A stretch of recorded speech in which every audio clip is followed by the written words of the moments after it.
Merci vraiment tous les deux. Je crois que ça montre qu'il y a deux visions effectivement qui sont différentes. Mais ce que j'ai trouvé intéressant, j'espère que vous partagez ce point de vue, c'est qu'on a deux visions différentes parce qu'il y a deux nationalités qui s'expriment.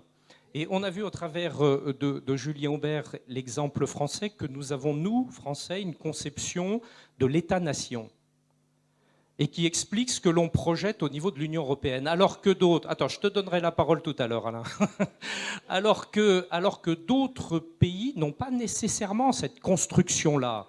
Et j'ai trouvé que c'était très intéressant également ce que disait Pavel Svoboda, avec son illustration de la République tchèque, avec finalement deux grandes entités, si je peux les appeler ainsi, que sont la Bohème et la Moravie.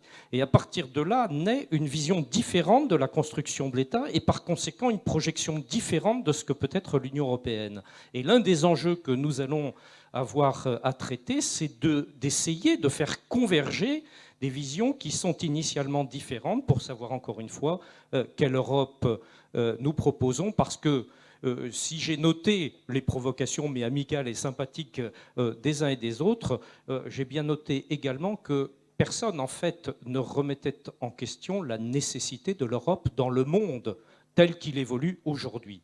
Je vous propose peut-être, chers amis, parce que j'ai avalé une pendule quand j'étais petit, et je l'ai toujours, et donc je vois le temps qui passe. Je vous propose, si vous en étiez d'accord, que nous venions à la deuxième table ronde, et qu'à l'issue de la deuxième table ronde, nous puissions avoir un certain nombre d'échanges avec vous-même, vos remarques et vos questions, avant de clôturer notre session par la troisième table ronde. Alors, s'ils le veulent bien, je vais appeler nos trois intervenants, Stéphane Perrier, Alain Cadec et Virginie Calmels.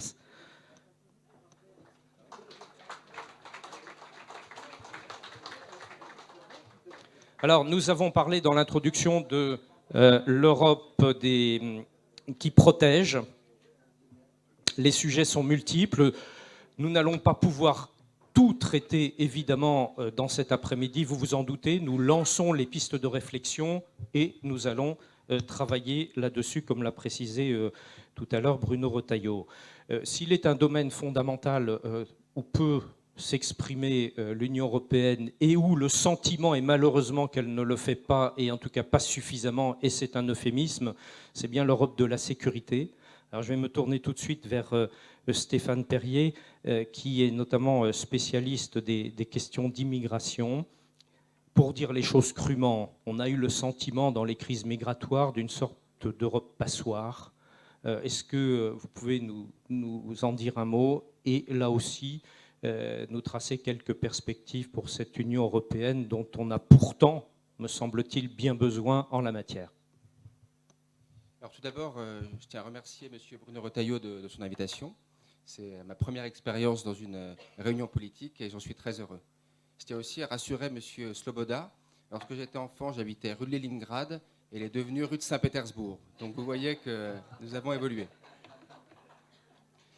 Par ailleurs, vous avez dit aimablement que j'étais un spécialiste de l'immigration. Je ne le suis pas. Je ne suis pas un universitaire. J'étais d'abord fonctionnaire au Sénat, maintenant je suis cadre dans l'industrie. Et c'est vraiment en tant que citoyen que je me suis intéressé à cette question parmi d'autres, et non pas dans l'objectif de faire carrière sur ce thème. Alors, pour revenir à votre question, commençons peut-être par un simple constat. Si la question de l'immigration a été beaucoup mise sur le devant de la scène médiatique ces dernières années à la suite de la crise des réfugiés, en réalité, c'est un enjeu majeur pour l'Europe, ou en tout cas pour l'Europe occidentale, depuis bien plus longtemps. On a en effet observé une convergence progressive entre des pays aux traditions différentes. Des pays comme la France, où l'immigration est relativement ancienne, puisqu'elle remonte chez nous, grosso modo, au milieu du XIXe siècle. Des pays comme l'Allemagne ou l'Italie, qui avaient une tradition d'émigration au contraire, ou des pays comme la Suède, où la population avait peu évolué. Il subsiste aujourd'hui de réelles disparités entre les différents pays. La part des immigrés n'est pas la même, la nature des flux n'est pas nécessairement la même non plus. Mais on peut néanmoins dire qu'à quelques exceptions près, tous les pays d'Europe occidentale sont aujourd'hui confrontés à un double défi. Le premier, c'est de parvenir à contrôler les flux d'immigration, ce qui recouvre à la fois la régulation des flux d'immigration légale et la lutte contre l'immigration illégale. Le deuxième défi, c'est de parvenir à intégrer les immigrés, à une époque où l'intégration est plus complexe, dans la mesure où l'immigration a changé de nature, à la fois par l'essor des flux familiaux et par l'accroissement de l'immigration extra-européenne. Alors, pour répondre à ce double défi, qui est, nous le savons tous, et vous l'avez souligné, M. Retailleau, appelé à durer, et peut-être même à s'intensifier du fait des évolutions démographiques en cours, il faut distinguer deux niveaux d'action. Le premier, et vous l'avez souligné, c'est le niveau européen. À ce niveau, ce que nous pouvons faire, c'est d'améliorer l'efficacité de la lutte contre l'immigration illégale. La première action à prendre, et il faut toujours commencer par là, comme Gérard Larcher l'a rappelé, c'est de contribuer à l'amélioration des conditions d'existence dans les pays d'origine. En effet, c'est le seul moyen sur le long terme de tarir des flux d'immigration incontrôlés. Pour cela, il faudrait non pas nécessairement augmenter, mais en tout cas repenser notre aide au développement, qui a tendance à demeurer dans une vision un petit peu paternaliste, alors que ce dont les pays africains ont besoin, c'est que nous les considérions comme des partenaires économiques, technologiques et culturels. Alors bien sûr, ça ne suffit pas. Et il est même probable qu'à court terme, une amélioration des conditions d'existence dans les pays du Sud augmenterait les flux d'immigration en donnant à davantage de personnes les ressources suffisantes pour entreprendre ce voyage. Il faut donc prendre des mesures à court terme. La première, c'est, comme cela a été également souligné, d'avoir des centres d'examen des demandes des migrants, ce que certains appellent des hotspots, aux frontières, voire même en dehors des frontières de l'Union européenne. Une telle mesure est nécessaire non seulement du point de vue de l'efficacité, mais aussi du point de vue, je dirais, humanitaire, parce que plus on traite les demandes en amont, moins les individus sont incités à entreprendre le long et dangereux voyage où plusieurs milliers d'entre eux ont perdu la vie ces dernières années.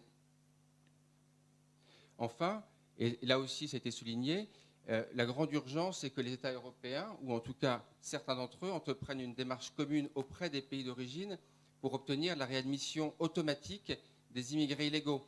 Car la difficulté d'obtenir des laissez-passer consulaires est aujourd'hui la première cause de non-exécution des décisions de reconduite à la frontière.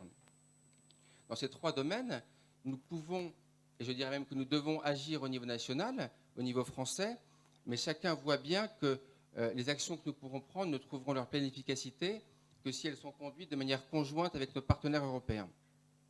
Voilà pour le niveau européen.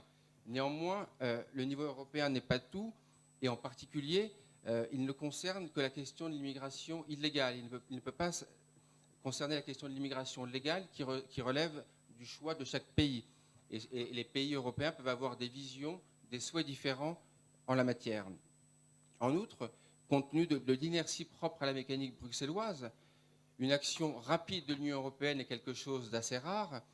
On ne peut pas tout miser là-dessus, a fortiori sur un sujet comme celui-là, où des divergences de vues assez fortes existent entre les États membres.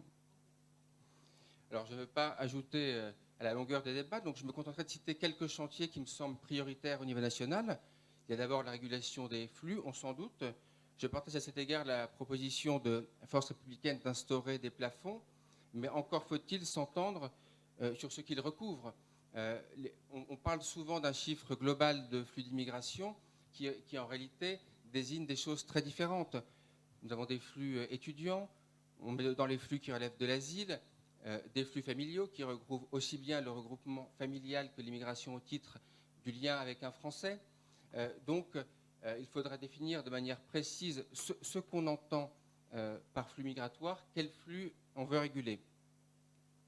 Une approche quantitative, en tout cas, à la manière de ceux qui disent qu'il faudrait passer de 200 à 100 000 ou à je ne sais quel chiffre, me semble tout à fait inopérante. Bien sûr, il faut également être beaucoup plus volontariste lorsqu'il s'agit de favoriser l'intégration. Et de ce point de vue, le rapport du député Aurélien Taché, qui est critiquable à bien des égards, va tout de même dans la bonne direction à propos du nouveau parcours d'intégration qu'il propose, qui consiste à étoffer davantage, à densifier le contrat d'intégration républicaine, afin d'en faire un outil pour permettre aux immigrés de réellement apprendre la France dans son histoire, dans sa culture, dans son fonctionnement, et aussi dans ses mœurs actuelles. Il faut favoriser l'intégration, mais il faut aussi s'assurer que les immigrés qui s'installent de manière durable, voire définitive sur notre sol, entreprennent réellement cette démarche d'intégration. Selon moi, il faudrait que les personnes qui ne suivraient pas ce parcours d'intégration qu'on leur propose ne devraient pas pouvoir rester plus d'un certain nombre d'années consécutives en France. On peut très bien venir en France pour son travail, pour ses études, sans avoir aucune envie de s'intégrer, de devenir français. C'est tout à fait légitime. Mais dans ce cas-là, ça ne devrait pas conduire à une installation définitive. Quant aux enfants d'immigrés, l'urgence, évidemment, c'est de les traiter comme de futurs Français et non pas, comme nous avons malheureusement tendance à le faire, de les ramener trop souvent à leur culture d'origine. On devrait avoir non pas des enseignements de culture et de langue d'origine, qui ont été rebaptisés récemment sans que leur philosophie ait changé, mais au contraire des enseignements de langue et de culture française supplémentaires. 2 mots enfin sur la question de l'asile et de l'immigration illégale. Concernant l'asile, peut-être pourrions-nous, en l'absence de hotspots ou en complément de ces hotspots, si un jour ils voient le jour, décider que, hors les cas de crise extrême, la demande d'asile doit être formulée auprès des services consulaires français d'un pays voisin de celui du demandeur. Ça pourrait être le cas, par exemple, pour les demandeurs d'un pays comme l'Albanie, qui est assez proche de nous, qui n'est peut-être pas le paradis sur terre, mais qui n'est pas non plus la Syrie, et qui est pourtant le pays dont sont venus le plus de demandeurs d'asile en France l'an dernier. On voit bien que si l'on pouvait rapprocher le traitement de la demande de l'origine des demandeurs, là encore, non seulement on est plus efficace, mais on évite le risque des trajets dangereux. Enfin, concernant l'immigration illégale, un point que j'aimerais souligner, c'est que la clé, selon moi, au niveau national, serait de véritablement lutter contre l'emploi d'immigrés illégaux. J'ai vraiment le sentiment qu'aujourd'hui, en France, nous faisons preuve d'une grande hypocrisie, qu'en réalité, nous tolérons dans les faits ce que nous prétendons combattre en principe. Alors, tant qu'il en sera ainsi, notre position sera à la fois inefficace et éthiquement contestable. Comment voulons-nous justifier de renvoyer dans leur pays des immigrés si, en pratique, nous acceptons qu'ils soient une composante à part entière de l'économie nationale? C'est le dernier point que je voulais mentionner concernant les propositions. Je suis conscient que ce survol a été rapide et schématique. Ce que j'aimerais souligner en conclusion, et cela me semble important dans la mesure où l'un des obstacles à une action raisonnable en matière d'immigration est la présomption d'illégitimité qui s'y attache souvent, c'est que le contrôle de l'immigration peut et doit être assumé comme une action légitime. C'est une tâche ardue, une tâche vraiment difficile, qui exige un effort moral permanent pour concilier le respect des personnes et l'intérêt de la collectivité, mais c'est en cela même une tâche noble, une tâche politique au sens le plus complet du terme, un exercice de responsabilité. Et je pense véritablement qu'un contrôle raisonné de l'immigration, effectué avec discernement et couplé à une contribution accrue au développement des pays d'origine, est même la voie la plus éthique que nous puissions emprunter. Je vous remercie.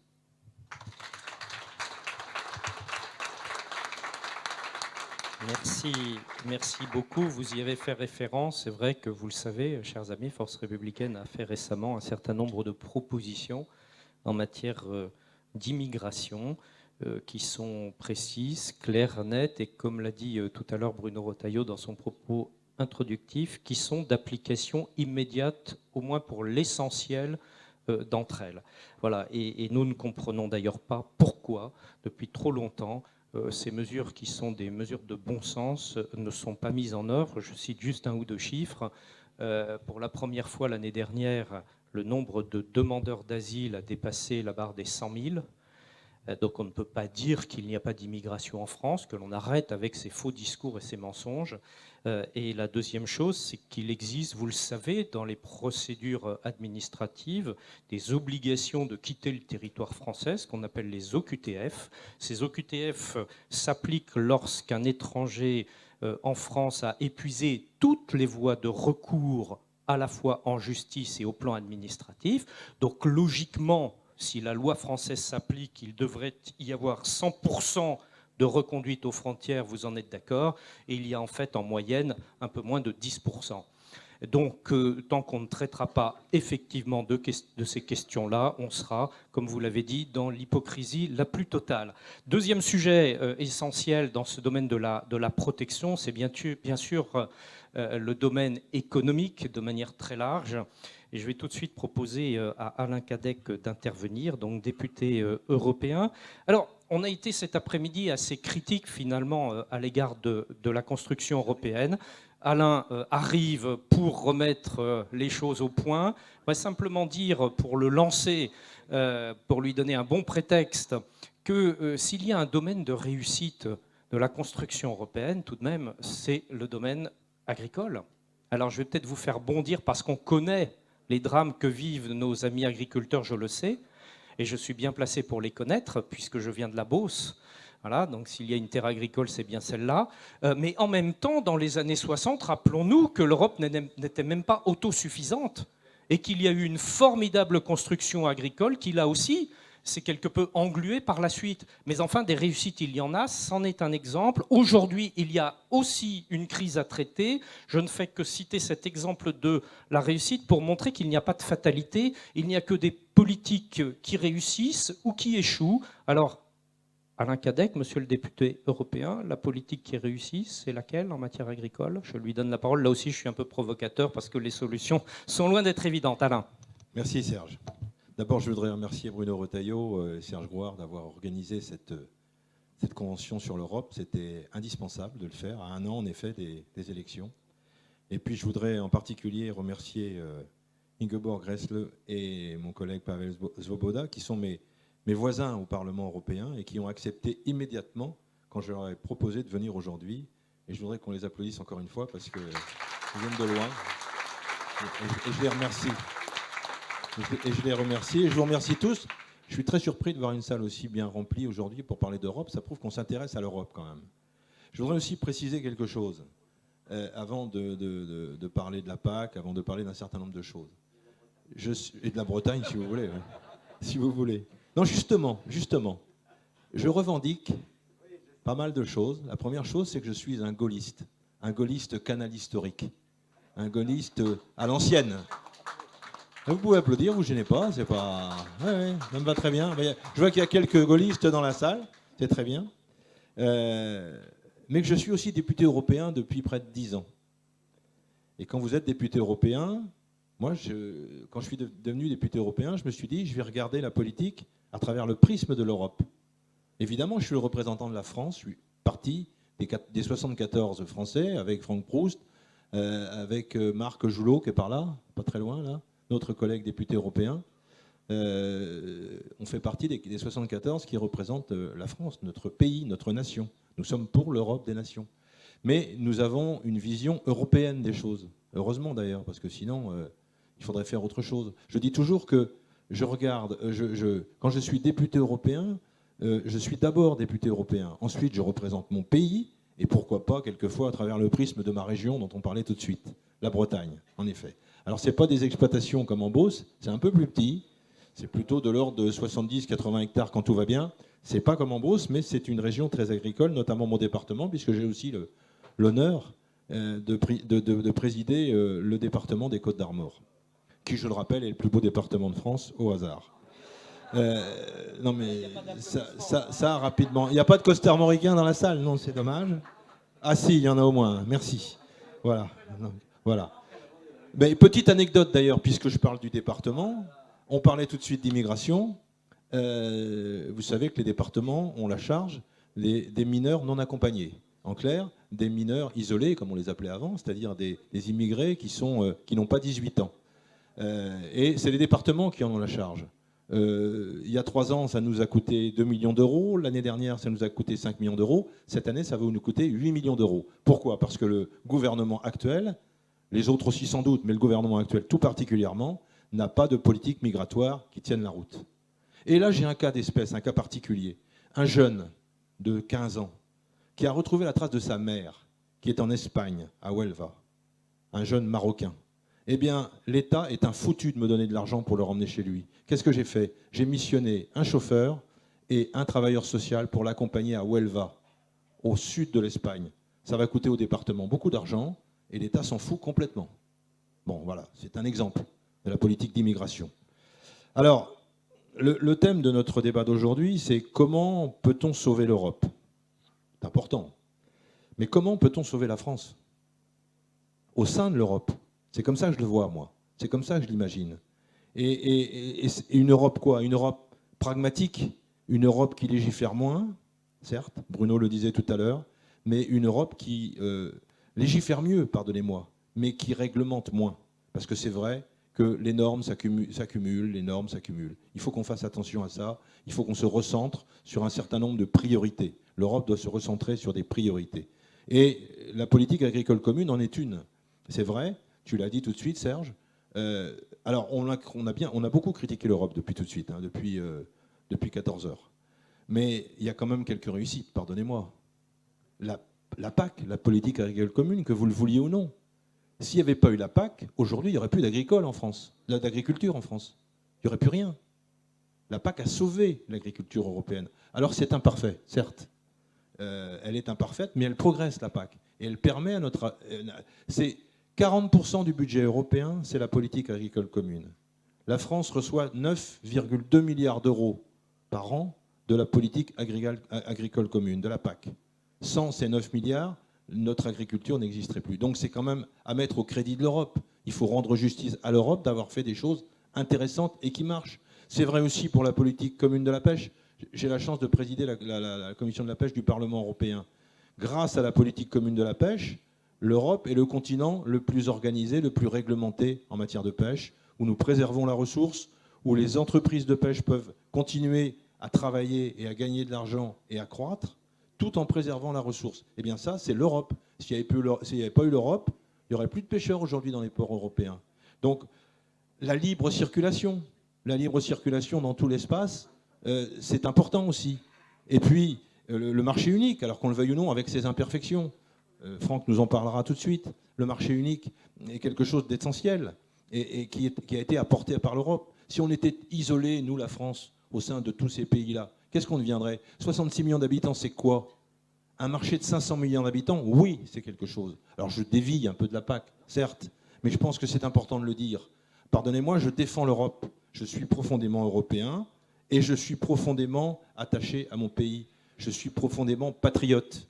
On peut être patriote et européen, ce n'est pas incompatible. Mais il faut voir les réalités en face. Et c'est là où je ne suis pas d'accord avec Julien, c'est dommage, il est parti, mais il sait, parce qu'on a eu l'occasion d'en discuter très souvent. C'est là, on n'a pas la même approche, c'est clair. Je pense qu'on a besoin de l'Europe aujourd'hui, dans le cadre de la mondialisation. Sans l'Europe, on ne peut pas y arriver. Et Franck va nous donner 2 ou 3 exemples. Il va vous parler du CETA et du Mercosur, qui sont des exemples qu'il pratique à merveille et qu'il connaît très bien, et qui pourront vous donner un exemple de ce que doit faire l'Europe et de ce que ne doit pas faire l'Europe. Aujourd'hui, l'Europe doit protéger, évidemment, les entreprises européennes, l'agriculture européenne. Ce n'est pas l'agriculture française toute seule, c'est l'agriculture européenne. Elle doit être là pour protéger les appellations d'origine protégée, les appellations d'origine contrôlée. Elle doit mettre un certain nombre de règles, ce qu'elle fait aujourd'hui. Encore une fois, l'Europe, parfois, elle fait trop de normes. Oui, certes. Mais grâce aux règles qu'elle met en place, elle permet au marché d'être à peu près cohérent face aux géants dont on a parlé tout à l'heure. La Chine, tu le disais Serge, qui va devenir le numéro 1 mondial bientôt. Mais aussi, il faut bien le dire, l'Inde, l'Afrique du Sud, le Brésil, les États-Unis, qui sont des concurrents, qu'on le veuille ou non. On est obligé de se battre. Et si on se bat tout seul, on n'y arrivera pas, c'est clair. Il faut qu'on se batte unis, dans une Europe unie. Alors, oui, il y a l'Europe de l'euro, il y a l'Europe plus large, des 27. On est 28, mais bientôt 27, puisque l'article 50 est en cours de mise en œuvre, d'ailleurs sous la responsabilité de notre ami Michel Barnier. Eh bien, on a besoin de cette Europe. Enfin, moi, j'en suis intimement convaincu. Et j'en suis d'autant plus convaincu que depuis 10 ans, je siège au Parlement européen. Et puis, on n'a pas beaucoup parlé du Parlement européen non plus, mais je pense qu'il faut en parler. Tout à l'heure, on parlait de la directive des travailleurs détachés. Le Parlement européen vient de faire un trilogue. Je ne vais pas vous expliquer ce que c'est un peu technique, mais après avoir après avoir voté sur une décision importante, la directive des travailleurs est en train d'être modifiée. Ce n'est pas demain ou après-demain, c'est aujourd'hui, c'est en ce moment qu'elle est en train d'être modifiée. Parce que depuis 2009 et le traité de Lisbonne, c'est la codécision entre le Parlement européen et le Conseil, je dirais, avec l'aide de la Commission européenne. Alors qui reste encore un peu trop puissante, là je partage. L'initiative législative, c'est la Commission européenne qui l'a, et non pas le Parlement. Et ça, c'est dommage. Il faut qu'on évolue vers ça. Je pense que c'est important. Mais comme Bruno Retailleau et comme beaucoup, comme Gérard, comme d'autres, je ne suis pas non plus pour une Europe fédérale, comme on l'a imaginé il y a quelques années. D'ailleurs, qu'est-ce que ça veut dire, une Europe fédérale? Je ne sais pas trop ce que ça veut dire. Ça ne veut plus rien dire du tout. Par contre, on est tous favorables à une convergence fiscale, à une convergence sociale. Aujourd'hui, le SMIC en Bulgarie, c'est 150 €. Le SMIC en Suède, c'est 1600. Vous voyez le delta. Donc pour qu'il n'y ait pas de dumping social, qu'il n'y ait pas de concurrence déloyale entre les pays européens, eh bien il faut une convergence, il faut qu'on converge, il faut qu'on se rapproche les uns des autres. Mais il faut qu'on travaille ensemble pour être puissants, sinon on n'y arrivera pas.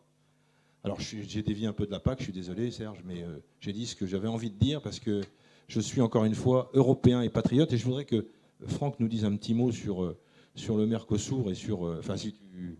Ah, tu laisses Virginie, ouais, d'accord. Non, enfin, si tu veux organiser le truc. Non, démerde-toi. Non, mais en général, quand on me donne un micro, je n'arrive pas à le lâcher. Alors, on va lui prendre évidemment. le micro, même si c'est très intéressant. Non, je vais le donner avec grand plaisir. Ce qu'il nous dit, mais si tu je peux vais le donner passer, avec grand plaisir à Virginie, au contraire. Alors, je vais donner, par l'intermédiaire d'Alain, le micro à Virginie Calmels. Vous la connaissez, première vice-présidente des Républicains, première maire adjointe de la très belle ville de Bordeaux, qui a une grande expérience dans le domaine justement de l'entreprise. Tout à l'heure, je parlais d'Europe passoire dans les domaines de la sécurité, parfois en étant là aussi un peu provocateur. Est-ce que l'on peut dire la même chose dans le domaine de l'économie? Bref, comment cette Europe, au vu du défi de la mondialisation, ce qui a été dit par les uns et les autres du basculement de la puissance, mais également de l'émergence ou de la réémergence de grands blocs. Comment est-ce que cette Union européenne doit s'organiser? On a parlé tout à l'heure de la zone euro. Est-ce qu'il faut développer cette zone euro? Est-ce qu'il faut des politiques commerciales, politiques économiques? Problème de la politique de la concurrence, qui est aussi très critiquée en interne de l'Union européenne parce qu'elle affaiblirait en fait nos grands groupes industriels au regard de la concurrence. Bref, ce sont des sujets immenses. En quelques minutes, Virginie, c'est terrible, c'est horrible. Je vous donne la parole. Merci Serge. Bonjour à toutes et à tous. Je vais me joindre à ce qui a déjà été dit précédemment et d'abord remercier Bruno Retailleau d'avoir organisé cet après-midi de débat, de nous rassembler, de rassembler plein d'amis que je salue et avec lesquels nous avons mené des beaux combats politiques récents. Et vous dire que c'est un sujet qui nous passionne, la preuve, il y a beaucoup de monde dans cette salle, mais qui aussi est nécessaire d'approfondir. Alors là, effectivement, en quelques minutes, on va essayer chacun d'être synthétique. Franck, je te passerai volontiers le micro après pour compléter, bien évidemment. Mais ce que je trouve intéressant, c'est déjà de noter, Julien est parti malheureusement, mais que dans notre famille politique, qu'on soit très pro-européen, comme Alain vient de nous le rappeler, ou plus eurosceptique, comme l'est un peu Julien, on est quand même rassemblés pour faire un constat.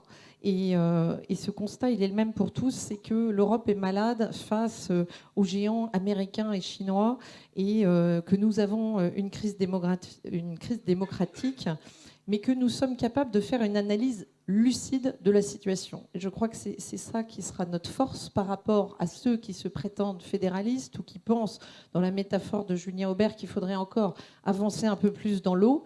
Eh bien, nous sommes des eurolucides. Mais nous sommes tous convaincus, et je crois avoir entendu aucune voix dissonante dans notre famille politique en la matière, qu'il y a une nécessité d'Europe. Nous ne pouvons pas être seuls face aux grands défis qui s'offrent à nous. Et ces défis, il y en a vraiment deux qui sont majeurs. Le défi de la sécurité, le défi de l'immigration. Et je ne vais pas redire ce que Stéphane Perrier vient de dire, je partage tout ce qui a été dit. J'ajouterai qu'il me semble que sur des défis comme cela, il va falloir qu'on soit moins naïf et surtout qu'on utilise nos leviers pour aller vers la réciprocité. Comment on arrivera finalement à avoir un taux supérieur de reconduite à la frontière des demandes d'asile politique qui aujourd'hui, tu le disais à l'instant, Serge, c'est moins de 10%. Oui, on a même des taux à 4 ou 8%, c'est-à-dire très faibles. Eh bien, ce sera parce que nous fixerons des conditions dans nos accords de co-développement avec les pays pour que les déboutés du droit d'asile qui sont illégalement présents sur notre sol puissent repartir dans leur pays d'origine. Et le deuxième défi majeur, il est sur la protection économique. Alain vient de nous rappeler combien l'Europe pouvait être utile, et notamment dans le domaine agricole. Et plus plus largement, et c'est là-dessus que je vais m'étendre un tout petit peu, la protection économique est notre deuxième enjeu majeur. Et je dirais que pour le défi migratoire comme pour le défi économique, ce qu'on a envie d'avoir, ce n'est pas une Europe qui se mêle de tout, c'est une Europe qui, sur un petit nombre de très gros chantiers, c'est-à-dire ces gros chantiers majeurs, va enfin répondre à l'attente de nos citoyens. Et c'est pour ça que c'est plus une Europe du concret, une Europe des projets. C'est pas par hasard que Bruno nous propose une autre table ronde sur cette question, parce qu'elle est majeure, plutôt que l'Europe technocratique qui finalement a éloigné les citoyens de cette belle idée qui était portée par les fondateurs de l'Europe. Alors sur la partie puissance économique, d'abord, il faut, là encore, sortir de la naïveté et faire un constat clair que nous sommes dans une guerre commerciale majeure. Cette guerre commerciale, elle doit nous rendre lucides sur la limite de ce qu'est le commerce international, le libre-échange, sans aucune contrepartie. On ne peut plus accepter l'absence de contrepartie. Et la réciprocité, une fois encore, est pour moi un mot-clé. Bon, a fortiori, quand les États-Unis sont dirigés par Donald Trump, ça ne vous a pas échappé, est totalement protectionniste et est en train, avec une forme de grande brutalité, de revenir sur les principes que nous connaissions de libre-échange. Et puis, nous avons à utiliser tous les instruments de défense commerciale pour lutter efficacement contre le dumping. Plein d'exemples, hein, nous en avons tous plein en tête, mais si j'en prends un au hasard, les panneaux photovoltaïques, je ne sais pas si vous vous rappelez de l'offensive chinoise, avec ces panneaux photovoltaïques qui étaient archi-subventionnés, qui ont inondé le marché européen et qui, en fait, ont détruit totalement la politique de soutien à l'industrie solaire pour nous, mais également pour nos voisins allemands tout particulièrement. Il y a un sujet intéressant qui est l'ouverture de nos marchés publics. Clairement, là aussi, concept de réciprocité. Pourquoi nous ouvririons nos marchés publics à l'ensemble du monde quand nous avons des partenaires économiques, je prends le Japon par exemple, sur lesquels on n'arrive jamais à pouvoir mettre un pied. Donc nous avons besoin de revenir à ce qu'était l'essence de cette construction européenne, la préférence communautaire, la protection économique de nos intérêts. Certes, pas seuls, nous avons besoin de nos voisins, nous avons besoin, et nous sommes 27, et c'est une force, parce que nous représentons un marché de 500 millions, donc certes 2 fois moins que la Chine, mais 200 millions de plus que les USA. Donc un beau marché, et grâce à ça, une belle opportunité. Le sens du Buy European Act, qui nous semble essentiel à ranimer. Nous savons combien les USA soutiennent leurs entreprises, notamment petites et moyennes, en leur réservant des marchés publics. Eh bien, nous pouvons exactement faire de même. Et c'est, à mon sens, le sens de cette nouvelle Europe que nous voulons reconstruire ensemble, qui protège ses intérêts économiques et qui assume cette protection de ses intérêts économiques. Franck y reviendra dans un instant, donc je ne vais pas être trop longue là-dessus, mais être intransigeant à l'OMC et dans les accords bilatéraux, parce que bien sûr, d'un côté, nous augmentons nos débouchés pour nos produits, et c'est pour ça que, tu y reviendras sans doute, le CETA peut être intéressant pour nous, parce que, une fois encore, augmentons nos débouchés, pensons à nos entreprises et à leur capacité à aller conquérir de nouveaux marchés, mais en même temps, il faut nous protéger face à des pays qui, eux, ne respectent absolument pas nos normes sociales ou environnementales. C'est pour ça que on peut être enclin à soutenir le CETA, mais qu'on peut aussi dire que le Mercosur peut être une erreur quand il met à terre toute une filière, et notamment notre filière bovine. Et puis derrière tout ça, c'est pas que des problèmes économiques, c'est aussi la protection de notre propre modèle de vie et de consommation. Je pense notamment à nos agriculteurs et à la qualité des produits, notamment dans notre filière bovine. Donc la volonté, elle est clairement de défendre nos entreprises françaises, bien sûr, nos entreprises européennes, et face à l'appétit grandissant des puissances étrangères, et eux ne se gênent pas pour le faire avec nous. Donc une fois encore, je crois qu'il faut dire stop à la naïveté. Vous avez vu les députés La République En Marche qui sont assez naïfs pour beaucoup d'entre eux et qui remettent en cause la notion d'activité stratégique. Le silence assourdissant d'Emmanuel Macron en 2014 quand Alstom s'est fait dépecer par General Electric. Et puis plus récemment, je rappelle à l'époque, il était secrétaire général adjoint de François Hollande, et puis plus récemment avec Siemens. Je regarde aussi comment les 50 ans de la stratégie nucléaire du général de Gaulle sont passés à la trappe en l'espace de quelques mois à peine. Olivier Marleix, président de la commission d'enquête en la matière, l'a souligné. Bref, nous voyons bien que nos entreprises françaises sont extrêmement performantes dans un grand nombre de domaines. Je pense évidemment à l'aéronautique, au nucléaire, au luxe, mais à l'énergie. Et donc nous avons aussi besoin de défendre nos brevets face à tous ces concurrents qui, eux, ne se gênent pas pour le faire. Ça, c'est sur le point guerre commerciale qui me semble être un des enjeux majeurs. Deuxième enjeu, tu m'as posé la question, Serge, il y a un instant, sur la souveraineté de l'euro et ce que nous devrions faire au niveau de la zone euro.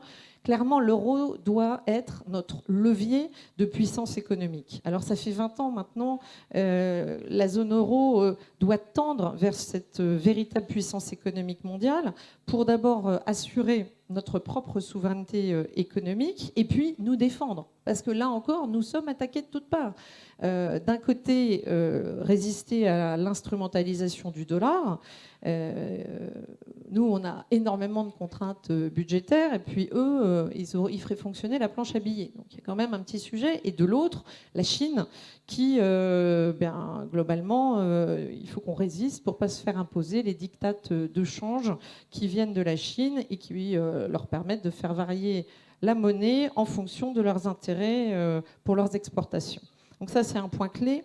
Autre point clé, je vais aller très vite parce que le temps est compté, mais qui était un point de la campagne de François Fillon, et moi j'y adhère sans réserve, qui était cette volonté de se doter d'un vrai gouvernement économique avec une véritable équipe de combat, c'est-à-dire un fonds monétaire européen, en fait, sur le modèle du FMI, mais un fonds monétaire européen à partir du mécanisme européen de stabilité qui, lui, ne sert plus tout à fait ce qu'il aurait dû initialement, et le tout rattaché au chef d'État et de gouvernement. Donc ça, c'était une mesure très concrète proposée lors de la dernière présidentielle et qui me semble important de rappeler aujourd'hui. Et puis, bien sûr, pour être attractif, mais ça a été dit à l'instant par Alain, donc je vais être très bref, c'est la convergence fiscale. Cette convergence fiscale, évidemment, elle permettrait d'éviter le dumping fiscal de certains de nos voisins. Et donc, c'est imaginez un serpent fiscal européen qui, du coup, amenuiserait ces risques de dumping fiscal. Mais pour faire ça, eh ben, il faut baisser la dépense publique, il faut baisser la fiscalité française, il faut harmoniser nos taux d'impôt sur les sociétés. On aimerait mieux avoir un IS à 20%. Et pour ça, évidemment, vous le savez, ce n'est pas Emmanuel Macron qui va le faire puisqu'il n'a pas baissé d'1 euro la dépense publique. Mais c'est bien ce que nous voulons faire. C'est-à-dire que notre projet européen, il est cohérent avec le projet qu'on veut pour la France. C'est-à-dire une véritable diminution de la dépense publique, une véritable diminution des normes, des réglementations, on en a parlé, mais l'euro peut être un véritable instrument d'attractivité, de réserve face au dollar, et c'est ça un de nos enjeux. Et puis, rapidement, pour finir, je dirais qu'il nous faut une nouvelle stratégie économique. Cette nouvelle stratégie économique, c'est donc bien sûr de stopper les réglementations à tout va, l'Europe des normes, l'Europe des réglementations. Eh bien, il vaut mieux s'intéresser à une Europe des projets les plus concrets possibles. Je dirais quand même qu'il faut faire attention aussi à ne pas toujours incriminer l'Europe, alors que la France est la championne de la surtransposition des normes européennes.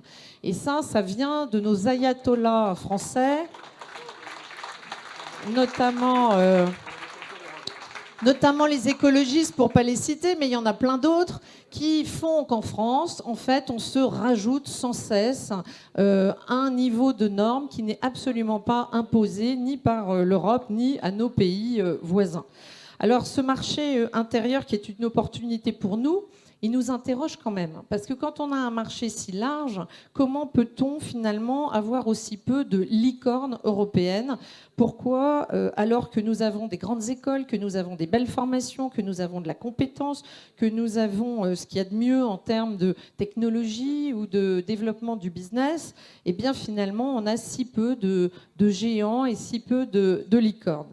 Alors rapidement, moi j'incriminerais quand même la politique de concurrence, tu l'as dit tout à l'heure, et je crois que c'est là-dessus qu'on a un effort important à réaliser au niveau européen. Parce que finalement, notre politique de concurrence au niveau européen, elle a empêché l'émergence de champions européens. Alors évidemment, ce qu'on ne veut pas, c'est des champions à la va-vite, des mariages Alstom-Siemens. Nous, ce qu'on veut, c'est des associations équilibrées, plutôt sur le modèle de ce qui marche. Il y en a des modèles qui marchent. On peut penser à Airbus, on peut penser à Ariane, et on veut faire rimer Europe avec compétitivité. C'est ça notre objectif, parce que c'est la condition pour la survie de nos entreprises. Et puis, on pourrait imaginer des Airbus dans plein de domaines incontournables, comme l'économie numérique, mais Eric Pilat en parlera tout à l'heure, j'en suis sûre, comme la e-santé, la mobilité intelligente, l'énergie, etc. L'importance de la défense de la R&D, ça me semble crucial. Moi, j'ai passé 20 ans dans le privé. Je pense que ce n'est pas nos amis ici présents qui me démentiront. Grands chefs d'entreprise, on a besoin de protéger nos brevets, on a besoin de développer notre recherche et développement. Et là-dessus, on prend un retard colossal par rapport aux Américains, aux Chinois, faute de moyens. Donc c'est là que le sujet crucial, c'est comment on flèche mieux les moyens sur les priorités européennes. Et au lieu de tout vouloir faire, de vraiment décider, c'est pour ça que je suis très attentive à l'Europe des projets, décider où vont être nos cibles, où vont être nos priorités pour mettre l'argent là-dessus. Bon, bien sûr, le numérique serait un exemple. 35 milliards de budget, on se dit qu'il en faudrait au moins le double pour réussir à jouer un peu dans la cour des grands. Et puis, je crois que parfois on a dit que l'Europe ne faisait pas bien, mais il faut aussi dire qu'elle fait des choses bien, et on l'a souligné tout à l'heure. C'est le fait d'avoir sanctionné Google, Apple ou Microsoft pour concurrence déloyale et abus de position dominante. Oui, parce que là, il faut aller vite sur la taxation des activités numériques. En revanche, il faut être conscient qu'on a besoin de législation très souple, parce que ça a beau être des mastodontes, ils réagissent très très rapidement. Ils ont cette force, c'est le numérique, d'être ultra réactifs, et donc nous avons besoin à la fois de législation, mais également de souplesse pour ne pas s'enfermer dans des carcans qui nous empêcheraient en fait d'atteindre notre objectif et la cible. Donc lutter contre la concurrence déloyale en défendant les intérêts sectoriels, c'est très important. Je viens de prendre un exemple dans le numérique. Il y a beaucoup d'autres secteurs où on pourrait prendre des exemples. Je pense au transport routier et à d'autres. Et puis, le problème des entreprises en Europe, c'est qu'elles font face à des barrières qui sont culturelles, des barrières qui sont linguistiques, mais également des barrières qui sont juridiques. Et là, clairement, on a plein d'exemples en tête, parce qu'on prend du retard par rapport aux Américains, et, qui sont souvent mieux financés et qui disposent d'un marché intérieur unifié. Pour nous, c'est plus compliqué, ça peut être fatal. Vous avez en tête l'exemple de Dailymotion ou de Viadeo, les anciens rivaux de YouTube ou de LinkedIn. Et nous avons là clairement un besoin de revoir notre politique de concurrence. Moi, je suis plutôt libérale, donc je trouve que les règles de concurrence et de libre concurrence sont souvent souhaitables. La téléphonie a été un bon exemple, sous l'impulsion de Bruxelles, et effectivement, il y a eu un aspect positif en baissant le prix du téléphone grâce à la fin du monopole de France Télécom. Donc voilà un exemple positif. En revanche, attention, parce que c'est la même doctrine qui, appliquée un peu naïvement aux échanges et au reste du monde, eh bien, nous condamne et condamne nos propres réussites, faute d'une protection suffisante pour les faire naître. Et là, bien sûr, on pense aux GAFA ou aux BATX en Chine, qui sont venus arracher à coup de tétraoctets nos données et les utiliser, les valoriser à nos dépens. Et c'est pour ça, je crois qu'il était urgent de réagir. Et c'est là la force d'une Europe qui fonctionne, c'est de pouvoir enfin, collectivement, appliquer des sanctions et avoir un peu de vision.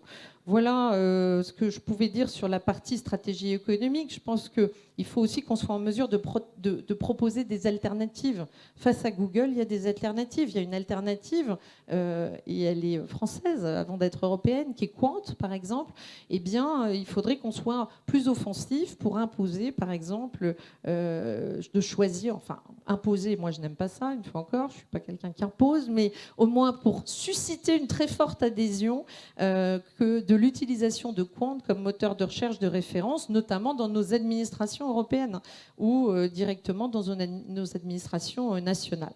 Alors je pourrais parler de renforcement de coopération européenne pour les contrôles douaniers et à vocation commerciale, l'augmentation des moyens pour Erasmus, le président Larcher l'a dit tout à l'heure, et évidemment je pense que ça fait partie de ces symboles de l'Europe qui fonctionne, et on pourrait l'élargir pour l'apprentissage, notamment pour la formation sur toute la durée de la vie, créer des plateformes européennes aussi sur l'emploi, parce que ça répond aux problématiques des Français aujourd'hui. La sécurité, l'immigration, l'emploi, c'est ça nos grands défis, et c'est là que l'Europe peut être utile. Donc en fait, en conclusion, pour être rapide, je dirais qu'il faut sortir de la naïveté. Nous sommes des pro-européens, nous avons envie d'une Europe qui se reconstruise, mais nous devons sortir de la naïveté face à ces grands défis migratoires, défis économiques. Nous avons un vrai besoin de réciprocité dans nos accords commerciaux, mais également dans nos accords de co-développement avec les pays vers lesquels nous devons renvoyer certaines personnes qui viennent illégalement sur notre territoire. Et nous avons besoin d'une Europe du concret, loin de la technocratie. Et là aussi, c'est pas étonnant que le président Macron aujourd'hui ait envie d'encore plus d'Europe, parce que ça lui convient bien. Emmanuel Macron, c'est pas un libéral, c'est un technocrate, centralisateur, et il a envie d'aller un peu plus loin dans le fédéralisme, parce qu'au fond, sa vision technocratique répond bien à cette vision technocratique et bureaucratique de l'Europe. Nous, c'est pas l'Europe que nous voulons une Europe des projets. Une Europe de la proximité et une Europe du concret. Voilà. Merci beaucoup Virginie. Propos très riches. Il y a une belle réalisation aussi dont on parle peu de l'Europe, alors qu'il n'est pas l'Union européenne, mais qui est l'Europe spatiale, qui est au meilleur niveau mondial. Ça aussi, c'est un bel exemple de réussite. Alors, on a le plaisir, la chance d'avoir Franck Proust avec nous aujourd'hui. C'est le président de la délégation française au PPE, qui est spécialiste, si je puis dire, de ces questions d'échanges commerciaux. Alors, ça serait peut-être intéressant, dans le prolongement de ce que vient de dire Virginie, d'avoir votre point de vue. Merci Serge, merci à toi Bruno de m'avoir invité et d'avoir organisé effectivement cette convention sur l'Europe. C'était important de la tenir en mars. Il n'y aurait pas eu l'actualité, ça aurait été un bon coup politique aussi, parce qu'en même temps, M. Macron lançait l'Europe en marche, avec différentes consultations en France. Et je voudrais te dire aussi que je ne suis pas du tout inquiet, parce que quand j'entends les propos, quand j'ai entendu Gérard, je suis sûr qu'on va arriver dans notre famille politique, et c'est important. C'était une de nos inquiétudes, dans les premiers bureaux au sein de notre famille politique, d'arriver à une synthèse courant juin, puisque nous aurons un Conseil national dans notre famille républicaine qui sera complètement dédié à l'Europe, et de travailler sur cette ligne politique qui sera la première étape essentielle en vue des élections, bien entendu, européennes de mai 2019, parce que sans ligne politique claire, c'était un combat qui était quasiment perdu d'avance, avec, vous l'avez vu, des médias qui essayent, comme M. Macron, de résumer la future échéance européenne entre les pro-européens résumés par le Parti En Marche et les anti-européens par les extrêmes, et notamment Madame Le Pen et Monsieur Mélenchon. Alors effectivement, depuis le début de l'après-midi, on a parlé de cette Europe qui agit, de cette Europe qui protège. Moi, je voudrais vous dire, on a, et c'est l'ADN de notre famille politique, une attitude responsable et pragmatique. Il ne s'agit pas vis-à-vis de l'Europe d'avoir une béatitude, ni d'être sceptique et de dire non à tout, mais d'avoir une attitude. Et cette attitude dans le domaine commercial, Virginie en a parlé, elle est importante parce qu'on est souvent malheureusement dans la caricature. Tu as parlé des normes, on a beaucoup parlé des normes, Alain. Tu as eu raison de dire que bien souvent on accuse l'Europe vis-à-vis des normes, mais le problème, ce n'est pas l'Europe, c'est la France. Et notamment dans le domaine agricole, moi vous savez, je suis de Nîmes, quand vous êtes entre l'Italie et l'Espagne, que vous avez des produits phytosanitaires qui sont à la fois autorisés en Italie ou en Espagne et pas en France, eh bien on complique la vie de nos agriculteurs, on crée de la concurrence déloyale, et ce n'est pas de la faute de l'Europe, c'est de la faute avant tout de la France, comme dans 80% des cas. Néanmoins, une fois que j'ai dit ça, ce n'est pas pour autant que l'Europe est exempte de tout reproche. Et que même si on a progressé sur la fin de la naïveté, on a encore beaucoup de progrès à faire, parce qu'encore une fois, quand on prend un peu de hauteur et qu'on regarde la mondialisation entre un Donald Trump, American First, tu l'as dit Virginie, et qui a comme principal conseiller son poste de télévision et son porte-parole, son compte Twitter. Quand je regarde M. Xi Jinping, qui vient de se faire élire empereur à vie, et M. Poutine en route pour un 4e mandat, l'Europe, qui est aujourd'hui la première puissance économique mondiale, j'allais dire oui, mais jusqu'à quand? Parce que la mondialisation, ce n'est pas le débat, on est pour ou contre. Qu'on soit pour ou contre, la mondialisation, elle est là. Et moi, j'aime jouer, mais un peu comme en sport, à condition que tout le monde ait les mêmes règles. Or, ce n'est pas le cas aujourd'hui. Si je m'attaque fortement à la Chine aujourd'hui, c'est parce que la Chine n'a pas les mêmes règles. On a refusé le statut d'économie de marché à la Chine. Vous avez vu, ça a été un long débat.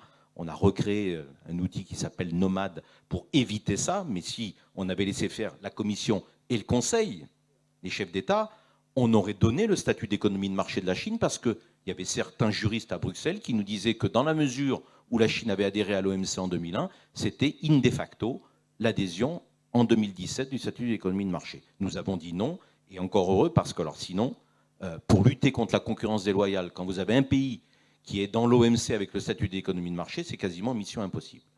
La deuxième des règles, c'était, tu en as parlé, c'est les instruments de défense. On a avancé, mais pas assez loin.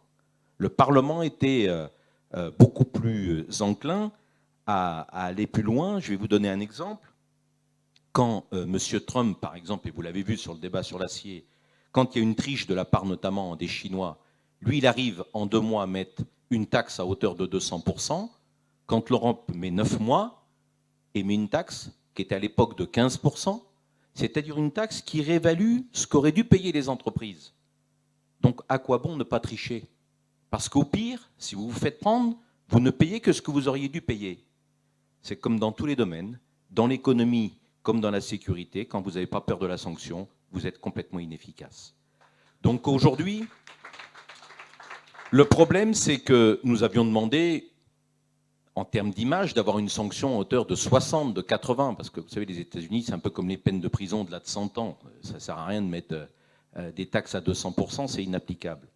Mais on a fait une usine à gaz, et Alain, je parle sous couvert d'Alain et de Marc, une usine à gaz à hauteur de 25%, parce que c'est les chefs d'État, y compris M. Macron, qui ont dit « Oh non, non, on ne peut pas mettre une taxe trop grande et autres », alors qu'il aurait été très très simple, de réduire, parce que dans le monde de l'entreprise, ce qui compte aujourd'hui, c'est la réactivité.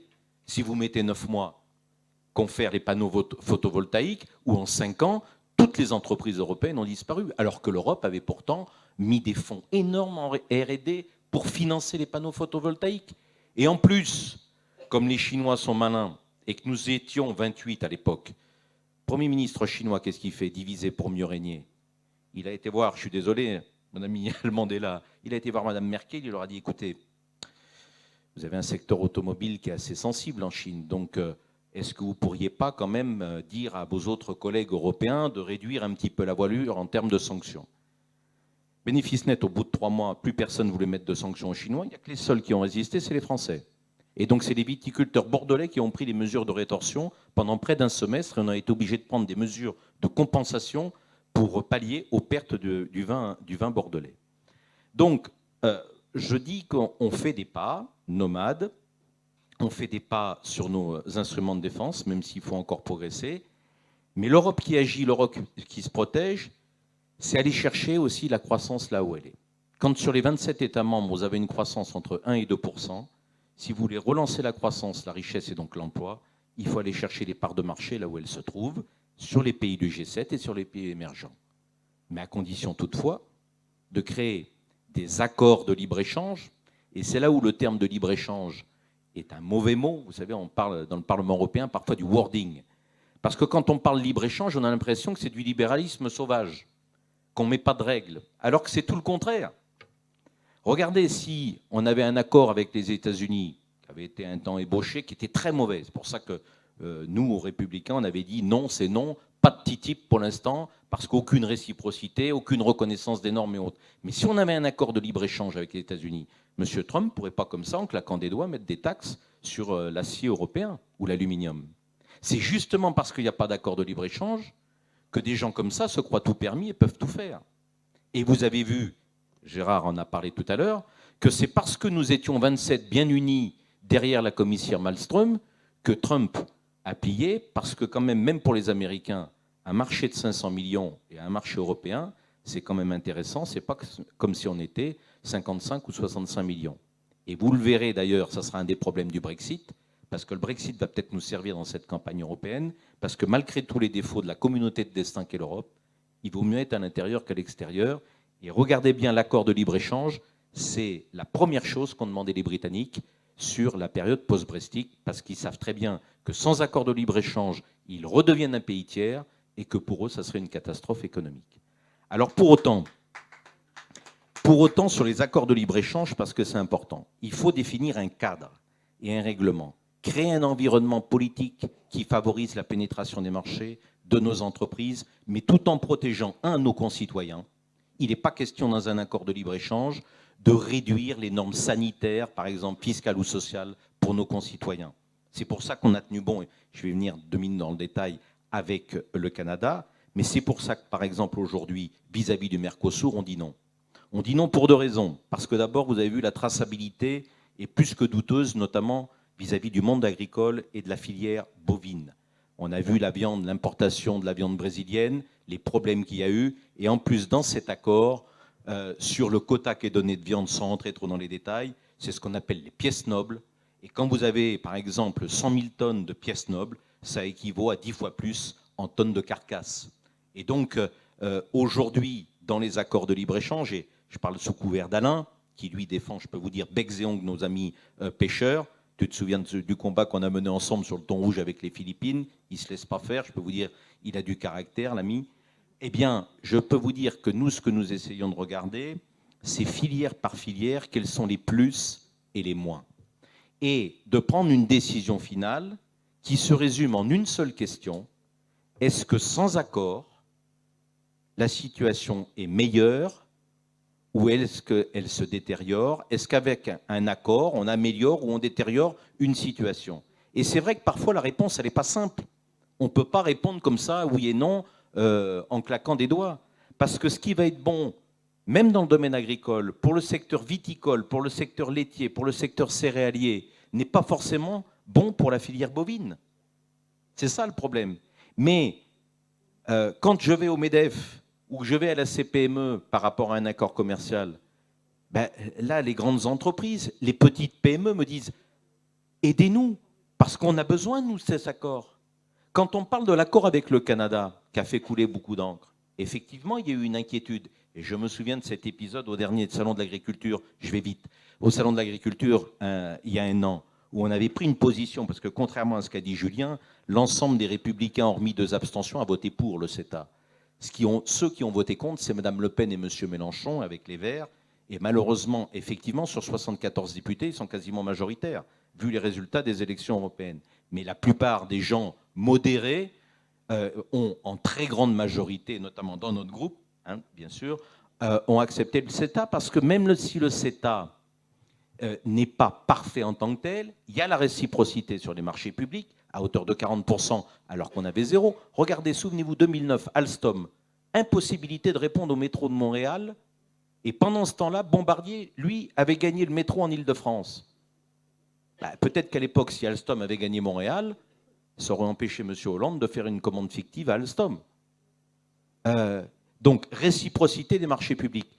Pour la première fois dans un accord, on a protégé ce qu'on appelle nos indications géographiques protégées. Près de 200 appellations ont été protégées. Le champagne, le vin, les fromages, tout ça avant, les Canadiens produisaient ce type de produit en toute impunité et plagiés. Et quand on défend nos IGP, c'est tout le savoir-faire agricole que nous protégeons. Alors bien sûr, il y avait une inquiétude sur la viande. Et pourquoi on est passé outre et que par rapport aux entreprises, par rapport au secteur agricole, malgré l'inquiétude de la filière bovine, on a dit le CETA est un bon accord. Parce qu'aujourd'hui, les Canadiens fabriquent du bœuf aux hormones. Et que le bœuf aux hormones est interdit sur le territoire européen. Donc le quota qui a été accordé, 60 000 tonnes, est un quota qui ne pourra venir en Europe, d'abord c'est des tonnes en carcasse, et ne pourra venir en Europe que le jour où les Canadiens auront revu complètement leur système et leur unité de production pour les calquer aux normes européennes. Ça veut dire pas avant 4 à 5 ans, et encore faudra-t-il, vu le tonnage qu'on accepte en Europe, que ce tonnage soit viable économiquement pour eux. Ce qui, quand on en discute avec les agriculteurs canadiens, est loin d'être évident. Mais encore une fois, sur les accords commerciaux, et je sais que je vais en terminer là, parce que ça mériterait quasiment toute une réunion, la seule question qui doit prévaloir, est-ce qu'avec un accord, on améliore ou on détériore une situation? Eh bien, quand la situation s'améliore, par rapport aux entreprises, par rapport au monde agricole, tout en protégeant nos concitoyens, on a tendance à voter pour. Quand c'est un accord qui est mauvais, comme par exemple le Mercosur, nous votons contre. Et je crois que ce positionnement, Serge, correspond au positionnement demain qu'aura notre famille politique. Monsieur Macron dit oui à tout. Madame Le Pen et Monsieur Mélenchon disent non à tout. Eh bien, nous, on a une attitude, j'allais dire, responsable, pragmatique et efficace. Quand c'est bon, c'est oui. Quand c'est pas bon, c'est non. Voilà un petit peu la doctrine. Alors, c'est très compliqué, parce que c'est vrai que sur les accords commerciaux, entre le poulet chloré, le bœuf aux hormones, il y a beaucoup de caricatures, beaucoup de non-dits et beaucoup d'exagérations. Mais encore une fois, dans ce domaine comme dans d'autres, c'est le pragmatisme et l'efficacité et surtout la responsabilité qui va dicter notre sens et notre ligne politique. Je crois que c'est la ligne politique et l'ADN des Républicains. En tout cas, merci encore Bruno, parce que c'est au travers de ce genre de réunion, parce qu'il ne faut pas compter malheureusement sur la presse, ce qui fait que quand vous votez aux européennes, on a très peu de suffrages et que rarement les Français votent aux européennes en fonction des programmes européens. On est pour ou contre le gouvernement. Donc il va falloir, dans cette campagne également, parler d'Europe, mais parler d'Europe de manière responsable. Merci à tous et à très bientôt. Merci Franck, c'est ce que nous essayons de faire.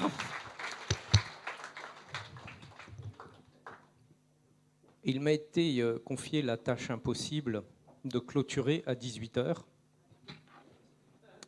Donc si vous le voulez bien, sauf si c'est la bronca parmi vous, mais si je peux appeler la troisième table ronde, si vous en étiez d'accord, avec donc Alexandre Malafaille, Ingeborg Grassel et Eric Pila.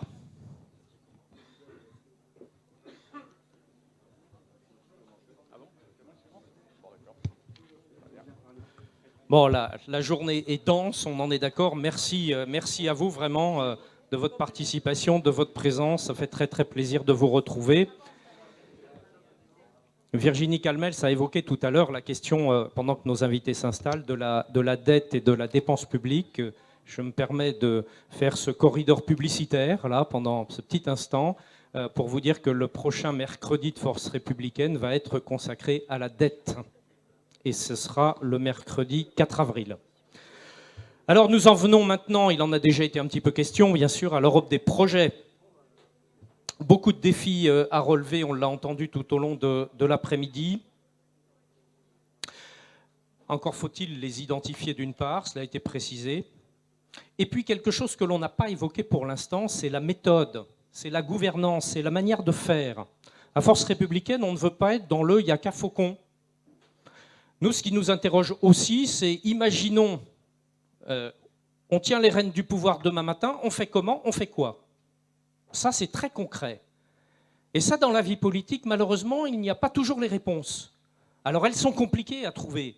Mais c'est justement la raison pour laquelle nous nous y attelons et que nous voulons, au travers de cette convention, et ensuite, dans le document de proposition qui en résultera, nous voulons réfléchir à ce comment on fait. Qu'est-ce que l'on propose pour être le plus efficace possible? Et c'est bien ce qui nous est demandé, me semble-t-il, par nos concitoyens, c'est l'efficacité. Et là, j'ai 3 intervenants qui savent ce qu'efficacité veut dire. Donc, je les remercie encore une fois de leur participation. Je vais tout de suite passer la parole à Alexandre Malafaille pour justement venir sur cette question de gouvernance que vous connaissez particulièrement bien, puisque vous y réfléchissez beaucoup, vous proposez là-dessus. On a besoin d'une Europe qui relève les défis. On est à une Europe, alors 26, 27, 28, peu importe, mais une Europe avec beaucoup d'États, avec une structure qui est difficile à piloter. On a dit à l'instant dans la précédente table ronde qu'il fallait de la réactivité, que c'est ce qui est important. Peu importe une bonne mesure, si on la prend dans 5 ans, ça sera terminé avant de commencer. Donc comment fait-on pour être dans ce rythme? Comment fait-on pour proposer une organisation de l'Union européenne qui réponde à ce défi de l'efficacité? Alexandre Malafaille, c'est à vous. Merci de cette introduction, merci de votre accueil, merci Monsieur Retailleau de bonsoir. Moi je viens m'exprimer devant vous au titre du think tank que je préside, qui s'appelle Sinopia, qui est une organisation indépendante, donc nous n'appartenons à aucune famille politique, mais on est ravis d'échanger avec vous et de profiter de cette tribune pour partager quelques préoccupations sur l'Europe et son avenir. Parmi les constats en tout cas je pense important de partager avec vous, c'est cette problématique du décrochage des peuples européens. La formule n'est pas de moi, elle est de Védrine. Mais c'est vrai que les peuples ont décroché pour toutes sortes de raisons, mais comme ils ont sans doute aussi en grande partie décroché dans des nations comme la France. Il y a une désaffection réelle pour le politique, pour la politique, pour les projets, la problématique de compréhension, c'est-à-dire que les gens ne comprennent pas ce qui se passe, ne comprennent plus ce qui se passe. Il n'y a plus de récit national, il n'y a pas de récit européen. Et quand on parle de gouvernance, c'est vrai que tout ça est éminemment préoccupant. Je vais partager avec vous une expérience que j'ai vécue il y a quelques années. J'avais été invité par Herman Van Rompuy à assister à un sommet européen à Bruxelles. Ça, c'est quand même très intéressant de passer 2 jours pendant un sommet européen avec tous les badges qui vont bien pour aller à peu près partout, sauf dîner avec eux. C'est quand même une expérience, en tout cas, assez unique dans celle qui était la mienne. Et j'étais quand même frappé, j'avais été un peu briefé sur ce qu'il fallait que je regarde. J'ai quand même été vraiment frappé à l'issue de voir quand même que vous aviez 28 chefs d'État, plus le président de la Commission, plus le secrétaire général du Conseil, plus le président de la Commission européenne. À la fin, vous avez 28 conférences de presse. Vous avez 1200 journalistes qui sont là pour écouter le sommet. Vous avez bien sûr le président de la Commission, le président du Conseil qui vont faire leur conférence de presse. Mais il y a 28 égaux nationaux qui sont là et qui vont faire leur conférence de presse en parallèle de la conférence de presse du président de la Commission et du président du Conseil. Voilà. À ce moment-là, il n'y a pas cette capacité, même entre eux, même avec 28 personnes, à s'entendre. Donc il y a effectivement une responsabilité politique qui est majeure et que je veux pointer. Il y en a une deuxième que je pointe parce que notre rôle d'observateur est intéressant de ce point de vue-là, c'est que quand même on s'est beaucoup défaussé, et tous les partis politiques confondus sont quand même beaucoup défaussés, donc vous prenez une responsabilité extrêmement importante et je vous en félicite, mais tout le monde s'est défaussé sur l'Europe. Tout le monde s'est défaussé sur l'Europe. Et on oublie bien souvent que l'Europe c'est quand même la somme de nos médiocrités nationales qu'on projette. Et quand on parle effectivement de bureaucratie bruxelloise, mais la France, c'est quand même un des premiers pays inspirateurs de la bureaucratie bruxelloise. Et on était une bureaucratie avant que Bruxelles ne sévisse à l'envi. Alors, je voudrais aussi vous dire que, évidemment, vous l'avez identifié, mais 2019, c'est extrêmement important. Il y a un énorme iceberg devant nous. Quel Parlement va en sortir de cette élection? Est-ce qu'il y aura un Parlement avec des majorités? Est-ce que derrière ce Parlement, même s'il y en a un avec une majorité qui arrive à se constituer, quelle sera sa légitimité? Oui, il aura une légalité, mais avec 40%, 45% de participation, c'est quoi la légitimité dans le cœur des peuples? C'est compliqué. On a le même problème en France. Souvent, les problèmes européens, on les a à une échelle un peu plus micro au niveau national. Et vraiment, votre mission, elle est extrêmement importante. La mission, j'allais dire, des partis qui sont dans le camp de la raison, qui nous paraissent à devoir véritablement se mobiliser de manière majeure. C'est qu'en fait, votre mission, si je puis dire, si vous l'acceptez certainement, c'est d'aller chercher, non pas les anti-européens. J'ai pris un taxi il y a 2 jours, lui il était anti-tout. Donc c'était en plus un taxi de l'ancien monde qui n'avait rien compris au changement du monde et du fait qu'effectivement le service ça avait un sens. Mais bon, ça c'est pas le sujet. C'était quand même agaçant. Mais ces gens-là, ils sont entre guillemets perdus à court terme pour la cause parce qu'ils sont tellement déçus. Mais les eurosceptiques, c'est eux qu'il faut aller chercher. Voilà, ce sont ces Européens, ces citoyens raisonnables avec qui on peut encore parler et à qui il faut adresser des messages. Et donc, effectivement, la question de l'Europe des projets est absolument essentielle. Alors, évidemment, la question, c'est comment? C'est toujours pareil, c'est une question de gouvernance. Alors, est-ce que c'est plus d'Europe? Je ne crois pas. C'est sans doute mieux d'Europe. Ça a été largement dit. Évidemment, ça a été dit aujourd'hui aussi. Il faut tuer tordre le cou à ce canard des traités. On ne changera pas les traités. Il faut vraiment s'inscrire, et ça, c'est bravo, il faut s'inscrire dans cette logique de dire on ne peut raisonner qu'à traité constant. Ce n'est pas la peine de chercher à aller voir les Allemands, les Tchèques, les Polonais, etc. pour dire on va. Non, il faut raisonner à traité constant. Ça fait des années qu'on nous parle des traités, mais on ne les changera pas. Dire c'est comme ça. Alors évidemment, on peut râler à propos de ces traités, on peut dire ça va pas, c'est pas bien. Ouais, et on les a fait. Voilà, et on les a fait avec des systèmes de vote qui sont compliqués, avec des unanimités souvent sur des sujets sur des sujets clés. Alors j'ai entendu tout à l'heure qu'on peut réduire. On peut dire, on peut être 12, 15, 18, on peut sauter les uns après les autres de l'avion. Les Britanniques ont sauté, on peut continuer à sauter les uns après les autres. On peut passer à 15, ok. Mais on peut même tous sauter de l'avion. Sauf que ça n'empêchera pas de prendre l'Europe sur la tête. Ouais, parce qu'en fait, on est tous liés. Les destins maintenant sont totalement imbriqués les uns avec les autres, dans les autres. Donc ça ne sert à rien de sauter en marche. Vous pouvez sauter. Et si l'Europe s'effondre, les Britanniques auront voulu avoir sauté avant nous, ils prendront quand même l'avion européen qui s'écrase sur la tête. Cette image-là, je crois qu'il faut la retenir. Donc on n'a pas le choix. Et donc l'Europe des projets trouve son sens. Pourquoi ? Parce que l'Europe des projets, elle ouvre effectivement la possibilité à revenir sur du concret. Il y a une très belle phrase, on a beaucoup travaillé avec Sinopia, on a eu beaucoup de chance dès le début de la création de Sinopia en 2012 de travailler avec Pierre de Boissieu. Alors Pierre de Boissieu, certains d'entre vous le connaissent bien, certains d'entre vous ont peut-être pu le pratiquer. Quand il était secrétaire général du Conseil de l'Union européenne, c'est un grand Européen convaincu, au plus près des plus hautes autorités de l'Union européenne pendant une douzaine d'années, et même plus parce qu'il a commencé dans les années 80 à sévir, si je puis dire, à Bruxelles.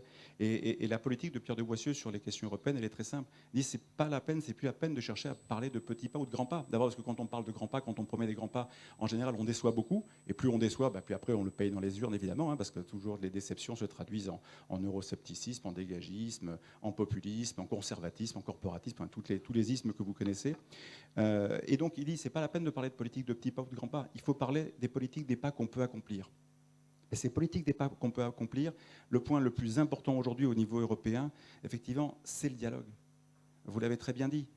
Si on ne se comprend pas, ça a été extrêmement bien rappelé tout à l'heure, à 27, si on va dans des réunions européennes à Bruxelles, je parle toujours de gouvernance, avec nos gallicismes, notre propre vision du monde qu'on veut projeter sur les autres, ça ne marche pas.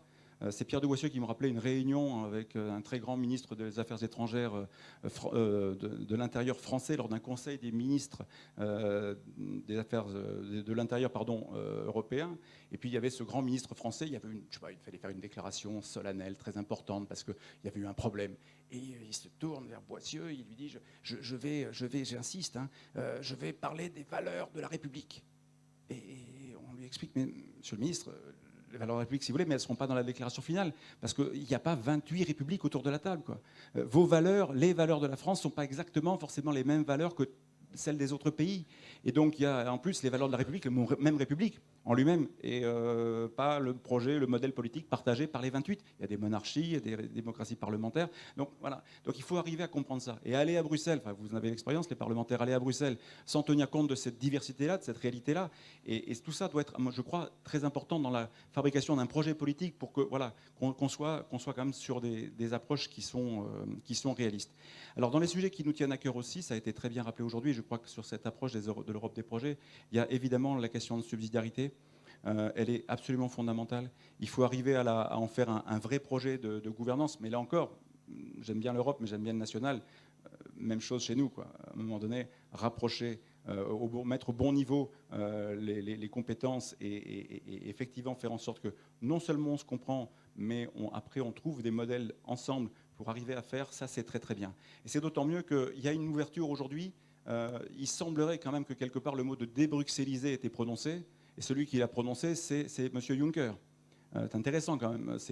Pour le coup, c'est pas un observateur extérieur comme moi qui dit, et il l'a dit il y a quelques mois déjà, et en tout cas, ça ouvre la porte à potentiellement une réflexion sur le rôle de la Commission. Et le rôle de la Commission, et encore le rôle du politique, qui a une tentation nationale projetée sur l'Europe et réciproquement maintenant, c'est comme effectivement la Commission européenne devrait fixer des objectifs et pas en permanence obliger aux moyens. C'est des vrais principes de fond de gouvernance. Vous pouvez effectivement définir qu'il faut faire des économies en matière de consommation d'eau en Europe. Vous n'êtes pas obligé d'expliquer aux Européens avec quel type de poire de douche ils doivent tous se doucher. Oui, mais c'est un vrai sujet. C'est un peu comme ça que ça se passe dans toute une série de domaines. Et donc cette espèce de capacité à légiférer et après à traduire en normes et en règlement qui s'applique de manière uniforme pour tout le monde, c'est plus sans doute ce que les Européens, les citoyens européens attendent. Ils attendent certainement beaucoup plus de concret. Et cette notion effectivement de subsidiarité, vraiment, si elle était capable d'être traduite en projet politique et portée par vos formations au niveau européen de manière visible et concrète et comprise, ça pourrait véritablement avoir du sens. En complément de ça, il y a effectivement cette Europe des géométries variables. Il faut accepter effectivement de pouvoir monter des projets. C'est donc la logique des projets qu'on peut mener entre pays. Parce qu'il faut essayer maintenant de refaire du concret. Le concret, on a bien vu qu'on avait déjà une Europe à différentes destinations qui était à différentes vitesses, pardon, qui se construisait. Maintenant, c'est une Europe à différentes destinations qui est en train de se mettre en œuvre. Donc ça, c'est très préoccupant. Et donc, comme le train est parti, que le système est quand même très difficile à rattraper, on n'y arrivera que si on arrive à retisser des projets extrêmement concrets, pays par pays, secteur par secteur. Alors, on ne va pas les lister ici, mais je vais donner simplement un exemple, parce que celui-là, il me tient à cœur. Il pourrait aller plus loin dans le cadre de la prolongation du projet Erasmus, dont vous parliez tout à l'heure, dont le président Larcher parlait également. Pourquoi pas imaginer un Erasmus des professeurs? Pourquoi pas à un moment donné imaginer que les profs, eux aussi, peuvent être effectivement dans cette logique-là? Alors peut-être pas tous dans toutes les matières, c'est peut-être pas si. Alors professeurs de dessin doivent pouvoir voyager dans toute l'Europe, professeurs de langue aussi doivent pouvoir voyager dans toute l'Europe, mais pourquoi pas aller vers ce type de proposition ou créer d'autres passerelles, ouvrir d'autres univers, d'autres types de métiers, de fonctions à cette dynamique effectivement là. Là, ça c'est du très concret. Et puis je voudrais, après bien sûr, tout a été dit, puis de toute façon c'est trop court pour rentrer dans le détail de chaque projet. Il y a énormément d'opportunités sur les questions de défense. Autant je ne crois pas non plus une armée européenne, comme je ne crois pas non plus un budget de la zone euro, ça ne veut absolument rien dire. On verra où ça va nous mener tout ça, mais en tout cas concrètement, techniquement, ça ne veut rien dire. Enfin, peut-être que vous me direz le contraire. Mais en tout cas, sur les questions d'armée européenne, c'est vrai que c'est compliqué. Alors, ce qui est dommage, c'est que parfois on rate des trains, si je puis dire. Je ne parle pas d'Alstom, mais je parle par exemple du fusil européen. Ça, c'est vraiment une opportunité gâchée, ratée, qu'on n'ait pas réussi à s'entendre, nous, avec la fin du FAMAS, avec nos partenaires européens, on va faire un fusil commun. Mais bon, il y a d'autres opportunités qui se présentent devant nous. Et je voudrais terminer sur un point qui me paraît vraiment important, parce que quand on parle de cercles européens qui sont constitués et qui peuvent bien fonctionner, on peut beaucoup taper sur Schengen à juste raison, mais il faut aussi, là encore, prendre la juste mesure des choses et des moyens qu'on consacre aux structures qu'on organise. C'est la zone euro et la gouvernance de la zone euro me paraît être vraiment un point fondamental. Il y a encore presque tout à faire sur cette gouvernance de la zone euro.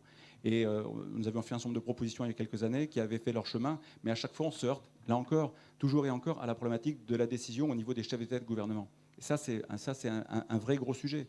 Moi, je ne comprends toujours pas qu'on n'ait pas, non pas un ministre ou un président, on l'appelle comme on veut, mais un responsable de la zone euro. Quelqu'un qui soit incarné. Mais on en revient encore à des questions de personnes. On revient encore et toujours à des questions de volonté des chefs d'État et de gouvernement, à un moment donné, de partager un peu d'eux. Voilà. Et ça reste très compliqué. On aurait un président de la zone euro capable de parler au marché financier, capable d'aller rencontrer les représentants des différents parlements nationaux pour justement aller créer du lien, aller les rencontrer en amont des préparations budgétaires, pour créer effectivement ces espèces de dynamiques en vertu d'une meilleure harmonisation des politiques budgétaires, sociales, fiscales. Ça ferait sens. Mais rien que des propositions comme celle-là, qui pourtant sont de bon sens, le plus simple et absolu, ont du mal à avancer. Donc oui, vous avez une mission absolument fabuleuse, c'est d'essayer de pousser des idées comme celle-là en restant effectivement le plus sur terre, en essayant de montrer que l'ambition que vous avez, si je puis me permettre un très modeste conseil, elle doit être effectivement extrêmement ambitieuse, mais raisonnable et raisonnée. Et surtout, effectivement, je crois qu'il faut sortir de cette espèce de promesse, de surpromesse européenne qui toujours effectivement se traduit par des résultats qui sont pas. Il vaut mieux faire des petits pas et montrer qu'ils ont bien marché et être avec cette ambition-là pour reconstruire, pour refonder comme vous voulez. Je crois que c'est ça le chemin le plus vertueux qui pourrait nous attendre. Merci. Merci beaucoup. On parle de gouvernance, il faut parler de gros sous quand même. Donc les gros sous, parce que c'est le nerf de la guerre. Donc on a la très grande chance d'avoir avec nous Ingeborg Grassel, qui est la présidente de la commission du contrôle budgétaire donc au Parlement, et donc qui est la grande prêtresse en la matière. Donc on va lui demander, là aussi, comme je disais tout à l'heure, comment fait-on, avec quel budget, quels moyens, comment. On augmente les budgets, on ne les augmente pas, on redistribue, on focalise sur certains grands projets. Comment fait-on? Je prends l'exemple du budget de la recherche. On a vu que sur un budget pluriannuel, il y a à peu près 80 milliards d'euros qui seraient disponibles. Est-ce qu'il faut les cibler sur quelques grands sujets? Est-ce qu'il faut les diffuser à l'ensemble de l'économie? Voilà autant de sujets sur lesquels vous allez nous éclairer. Merci beaucoup pour l'invitation et pour l'occasion de partager avec vous quelques idées.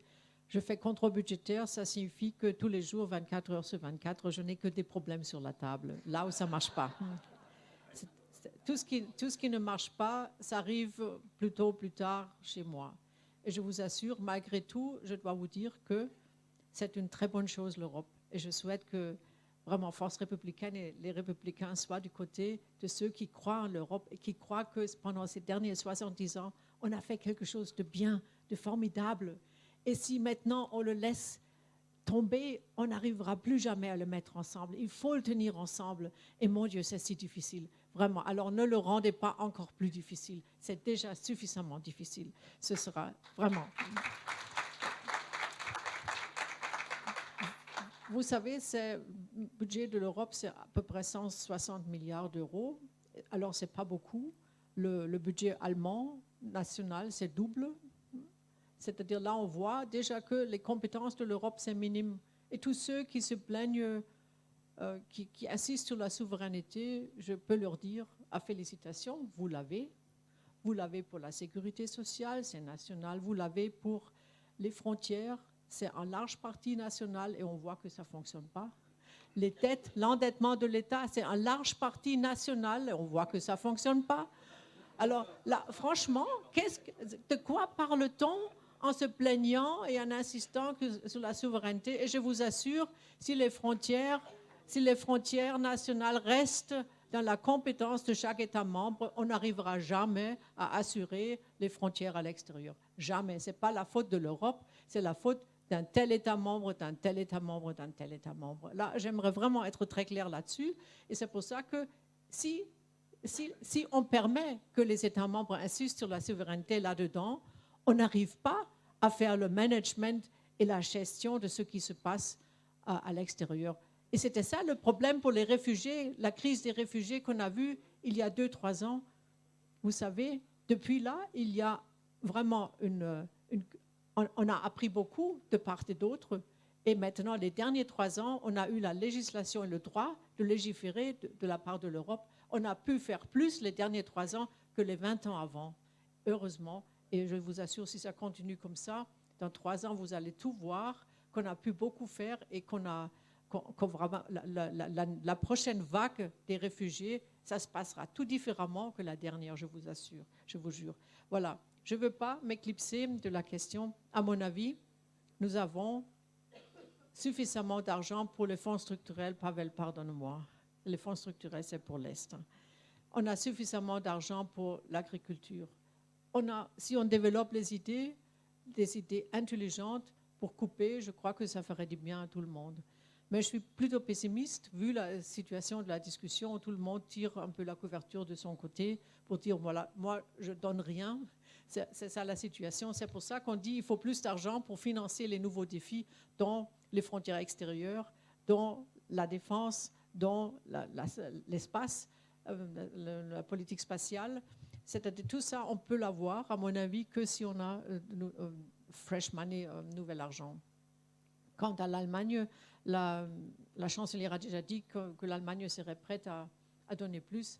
Alors là, je me suis dit, quelle est cette stratégie de négociation? On dit à l'avance que moi, je ne paie plus.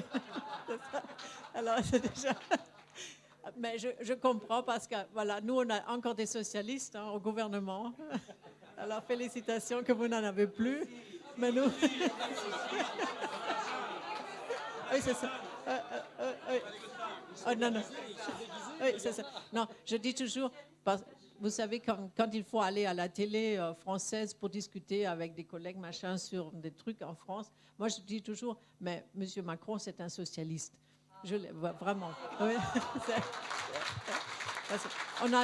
On avait le plaisir de le rencontrer quand il était encore conseiller du président Hollande. À l'époque, vous vous rappelez, et là, j'étais choquée avec des idées socialistes. Alors, c'était nos socialistes qui ont dit qu'il faut donner plus. Bon, alors maintenant, on va donner plus. Mais même si on donne que... Ah oui, c'était le prix pour la coalition. Hein, on en a mis tant de temps. Même si on donne que 1%, même que maintenant, ce sera plus parce que le BIP allemand a vraiment beaucoup augmenté. C'est pour ça que, franchement, je dois vous dire, j'ai suffisamment de choses à faire déjà, et si ça va augmenter le budget, je ne sais pas comment je vais faire, mais bon. Mais on va résoudre ce problème aussi. J'aimerais encore vous donner vraiment 2-3 choses, et après, c'est fini pour moi. Il ne faut pas surcharger l'Europe. Vous savez, il ne faut pas avoir l'espoir que l'Europe pourrait le faire, et après, on ne nous donne pas les moyens. Le moyen, je ne veux pas dire l'argent, on ne nous donne pas les instruments juridiques, le droit pour le faire. Ça, c'est injuste par rapport à l'Europe. On ne peut faire des nouveaux devoirs que si on a vraiment les instruments à les faire. Et c'est pour ça que je veux vraiment qu'on veille tous dessus. Personne ne veut une Europe fédérale parce qu'on sait que ça ne va pas marcher. Mais cette Europe-là qu'on a et qu'on tient ensemble tous les jours, elle marche mieux qu'on ne le croit. J'aimerais qu'on le défende ensemble. Et j'aimerais aussi vous dire qu'il faut dire du bien. Il ne faut pas faire la publicité, mais il faut dire du bien. Sinon, on aura plus ou moins partout les mêmes situations qu'en Angleterre, où on n'a jamais dit du bien de l'Europe. Et maintenant, ils voient que c'était quand même bon à quelque chose. Alors là, voilà. Et j'aimerais aussi vous dire, il faut que les prochaines européennes, il faut que les républicains gagnent plus de sièges. Il faut combattre le Front National.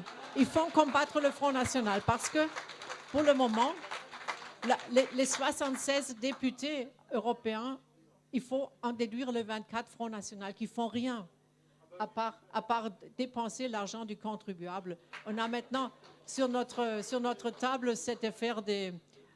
Je ne sais pas, où est-ce qu'on peut manger en France pour 800 € pour 2 personnes? Franchement.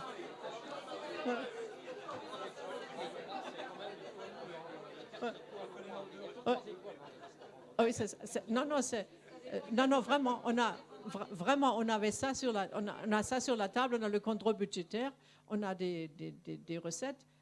Dîner à 2 personnes pour 802 €. Et là, bien sûr qu'on va demander de rembourser ça au budget européen. Il faut vraiment, maintenant, la France a seulement 50 députés si on déduit le Front National. Alors, il faut compter aussi sur le Parlement. Il faut compter plus sur le Parlement que dans le passé.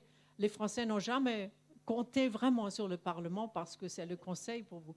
Mais au Conseil, la situation est telle que monsieur l'a décrit. Et la crise de l'Europe, c'est la crise du Conseil, c'est la crise des États membres. C'est la crise de ceux qui ne savent pas où aller, comment faire et comment discuter avec leurs citoyens. Je veux que les Républicains soient une force positive pour l'Europe. Merci. Merci beaucoup. C'est un encouragement que nous entendons. Et puis je voudrais remercier nos 2 députés européens d'avoir pris la peine de s'exprimer en français. Et voilà. Et puisqu'on a parlé d'Erasmus, moi je verse au dossier de nos propositions, Bruno, le fait que nous pourrions encourager l'apprentissage des langues en Europe, et pas seulement l'anglais, qui est une langue internationale, chacun en est d'accord et personne ne le conteste, mais que nous puissions avoir ces gestions. D'ailleurs, c'était dans le traité de l'Élysée pour l'apprentissage du français et de l'allemand. C'est aussi dans le traité de l'Élysée de 63. On a parlé gouvernance, on a parlé moyens. L'Europe des projets, bien sûr, on ne va pas tout traiter. Il y a des défis qui nous sont posés dans le domaine de l'environnement, du dérèglement climatique, dans le domaine de l'énergie, dans le domaine de la recherche et développement, technologie numérique. Vous voyez où je veux en arriver. Éric Pilat connaît bien tous ces sujets et on se propose de prendre 7 exemples qui peuvent vouloir, pour beaucoup d'autres, comment, là aussi, pouvoir non pas seulement faire rêver à bon compte, mais pouvoir projeter cette Union européenne dans l'avenir et là aussi contribuer à réconcilier nos concitoyens avec l'Europe au travers de la réalisation de projets très concrets et d'être efficaces. Éric Pilat. Merci de me donner la parole ce soir pour parler du numérique. Alors ça fait 2 ans qu'on travaille sur le numérique, on a travaillé dans le cadre de la campagne présidentielle. Il y a Viviane Chen-Ribeiro qui est là, qui a participé. Et je pense qu'on a construit un programme qui était extrêmement moderne, ambitieux, et le volet numérique européen était intégré dans ce programme. Je vais vous assommer avec quelques chiffres parce qu'il y a eu de grands discours politiques. Alors moi je suis un homme du terrain, j'accompagne les startups tous les jours. Donc je peux dire que je parle au nom des start-upers français. et qui sont tout prêts à travailler avec les politiques, et je le dis aussi aux députés européens, ils sont prêts à travailler avec vous en tant que partenaire, sparring partner ou coach, comme vous voulez, en utilisant des anglicismes, pour vous accompagner dans les révolutions numériques auxquelles on a affaire aujourd'hui et vous apporter du conseil pour comprendre les défis auxquels on a affaire aujourd'hui. Parce qu'effectivement, les défis sont absolument immenses, quoi. Je vais vous donner des chiffres. On a beaucoup parlé des GAFAM ce soir et des BATX. Alors, je vais vous donner quelques chiffres pour comprendre. J'ai pris les dernières cotations en bourse d'hier soir, donc elles sont toutes fraîches, donc elles devraient être bonnes. La capitalisation des GAFAM, c'est 3 407 milliards de dollars. Si vous comparez ça, les BATX, c'est 1095 milliards de dollars. Et si vous prenez la capitalisation du CAC 40, c'est 1400 milliards d'euros.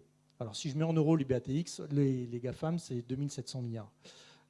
Enfin, on voit bien que, et si je prends donc nos malheureuses sociétés dans le numérique en France, la plus grosse, enfin en France, en Europe, la plus grosse, c'est SAP qui pèse 122 milliards de dollars. Et il y a Dassault qui n'est pas très loin avec 34.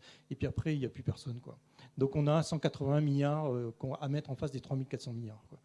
Donc il faut quand même comprendre ces chiffres parce que c'est de ça dont on parle aujourd'hui. Ils ont une puissance de feu qui est juste inégalable, quoi. Il y a un autre élément que je voudrais vous donner aussi, c'est l'industrie des semi-conducteurs. Parce qu'en fait, finalement, on n'en parle pas. On ne parle pas des processeurs.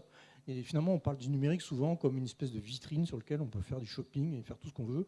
Et derrière, les GAFAM prennent allègrement nos données pour en faire plein de choses derrière. Comme disait quelqu'un qui faisait l'analogie récemment, une vache, quand elle rentre dans une étable, elle ne paye pas son foin et tout, mais enfin, elle n'a pas compris que c'était elle le produit et qu'à la fin, elle finissait à la boucherie.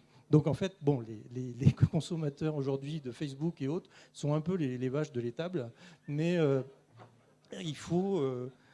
voilà, donc il faut le comprendre, ça. Et donc, effectivement, la politique européenne de protection des données est vraiment importante. Je voudrais dire sur le numérique simplement les semi-conducteurs. Dans les 10 premiers budgets de recherche en microprocesseurs et semi-conducteurs dans le monde, il n'y a pas une seule société européenne. C'est quand même gravissime. Parce qu'il faut comprendre que la protection des données et la souveraineté de nos pays dépend de toute la chaîne du numérique, descendant jusqu'aux semi-conducteurs. Vous vous souvenez de Snowden, avec les portes dérobées, les Américains ont pillé nos données pendant des années. J'ai plus les chiffres de montagnes de données qu'ils ont récupérées. Donc si on veut éviter ces problèmes de backdoor, il faut maîtriser l'industrie des semi-conducteurs, quoi. Donc il faut revenir sur ces sujets-là. Et ça, c'est un vrai sujet européen. Et j'allais dire, c'est un sujet, dans les propositions qu'on fera tout à l'heure, c'est des sujets qu'on devrait faire en coopération renforcée entre certains pays et pourquoi pas entre l'Allemagne et la France, quoi. Voilà, je vais vous donner encore quelques chiffres pour que vous compreniez ce qui s'est passé ces 10 dernières années. L'excédent brut d'exploitation des sociétés du numérique en Europe, ou les BITDA pour les Anglais, est passé en 10 ans de 32% à 19%. Et aux États-Unis, enfin Amérique du Nord et l'Asie, ils ont augmenté de 5 à 4%. Donc on voit bien qu'il y a eu un décrochage à ce niveau-là. Et ça, il faut en prendre conscience, quoi. Les niveaux des activités. Entre 2007 et 2013, l'activité en Europe a baissé de 13%, alors qu'elle a augmenté de 55% aux États-Unis. Encore une fois, on a décroché. Bon, alors, on ne parle pas de Nokia qui a complètement disparu. Donc, effectivement, dans les systèmes d'exploitation des portables, on n'existe plus. Il n'y a plus que les Américains maintenant avec iOS, Android et Windows. Voilà. Donc, et puis, bon, sur le marché des télécoms, effectivement, la fragmentation de notre marché européen avec des opérateurs qui, effectivement, ont permis d'avoir de la concurrence dans nos pays et d'avoir des offres modernes et à bas coût, est bien. Mais finalement, notre politique, effectivement, antitrust européenne a empêché de faire des consolidations qui feraient qu'on aurait des opérateurs capables de se battre contre leurs alter-ego étrangers.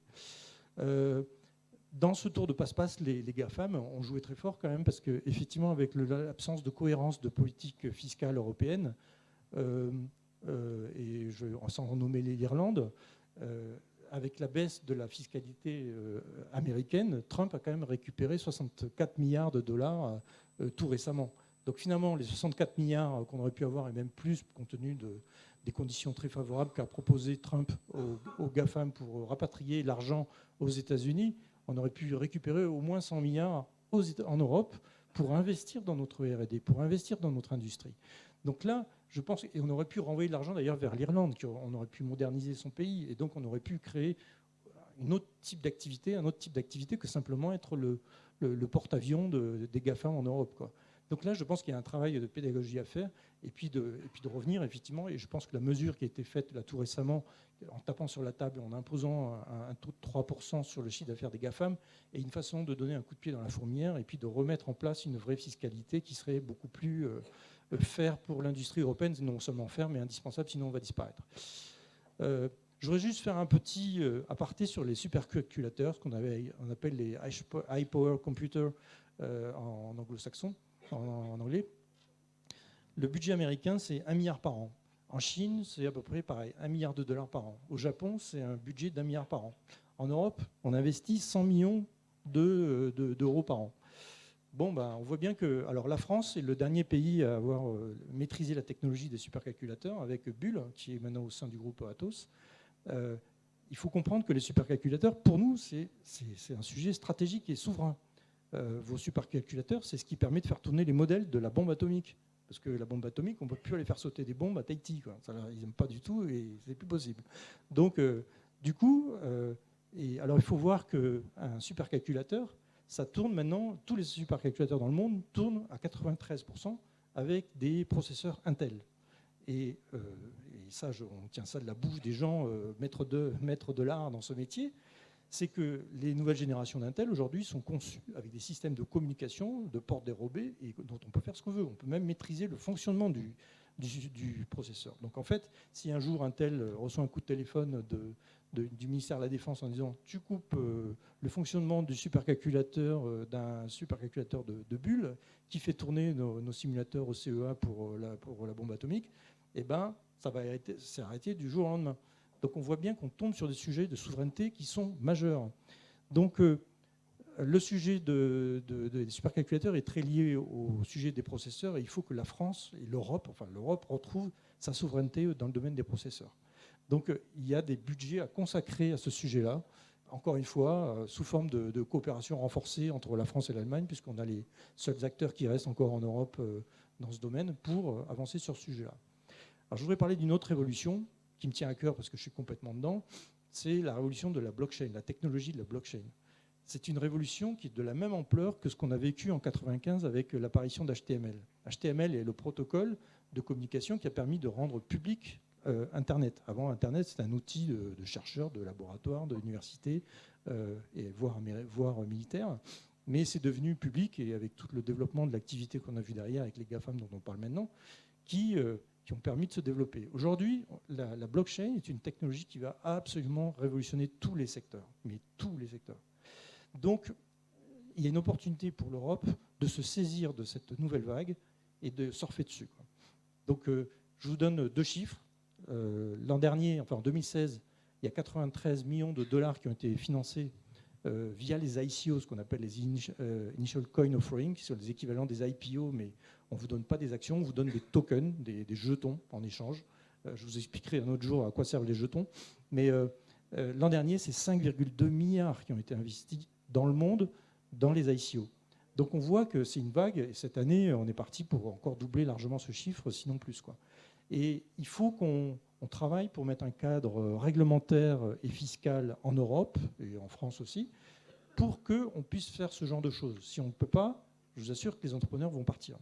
Et c'est aujourd'hui que ça se passe. Donc il y a des enjeux très très importants. Donc quand on disait qu'on voulait faire du coaching de politique aussi bien dans les parlements français qu'européens, c'est une proposition qui est vraie et il y a plein de petits jeunes là qui sont prêts à venir, ils sont brillants, ils sont très bien. Donc je parle en leur nom en disant on peut y aller, quoi.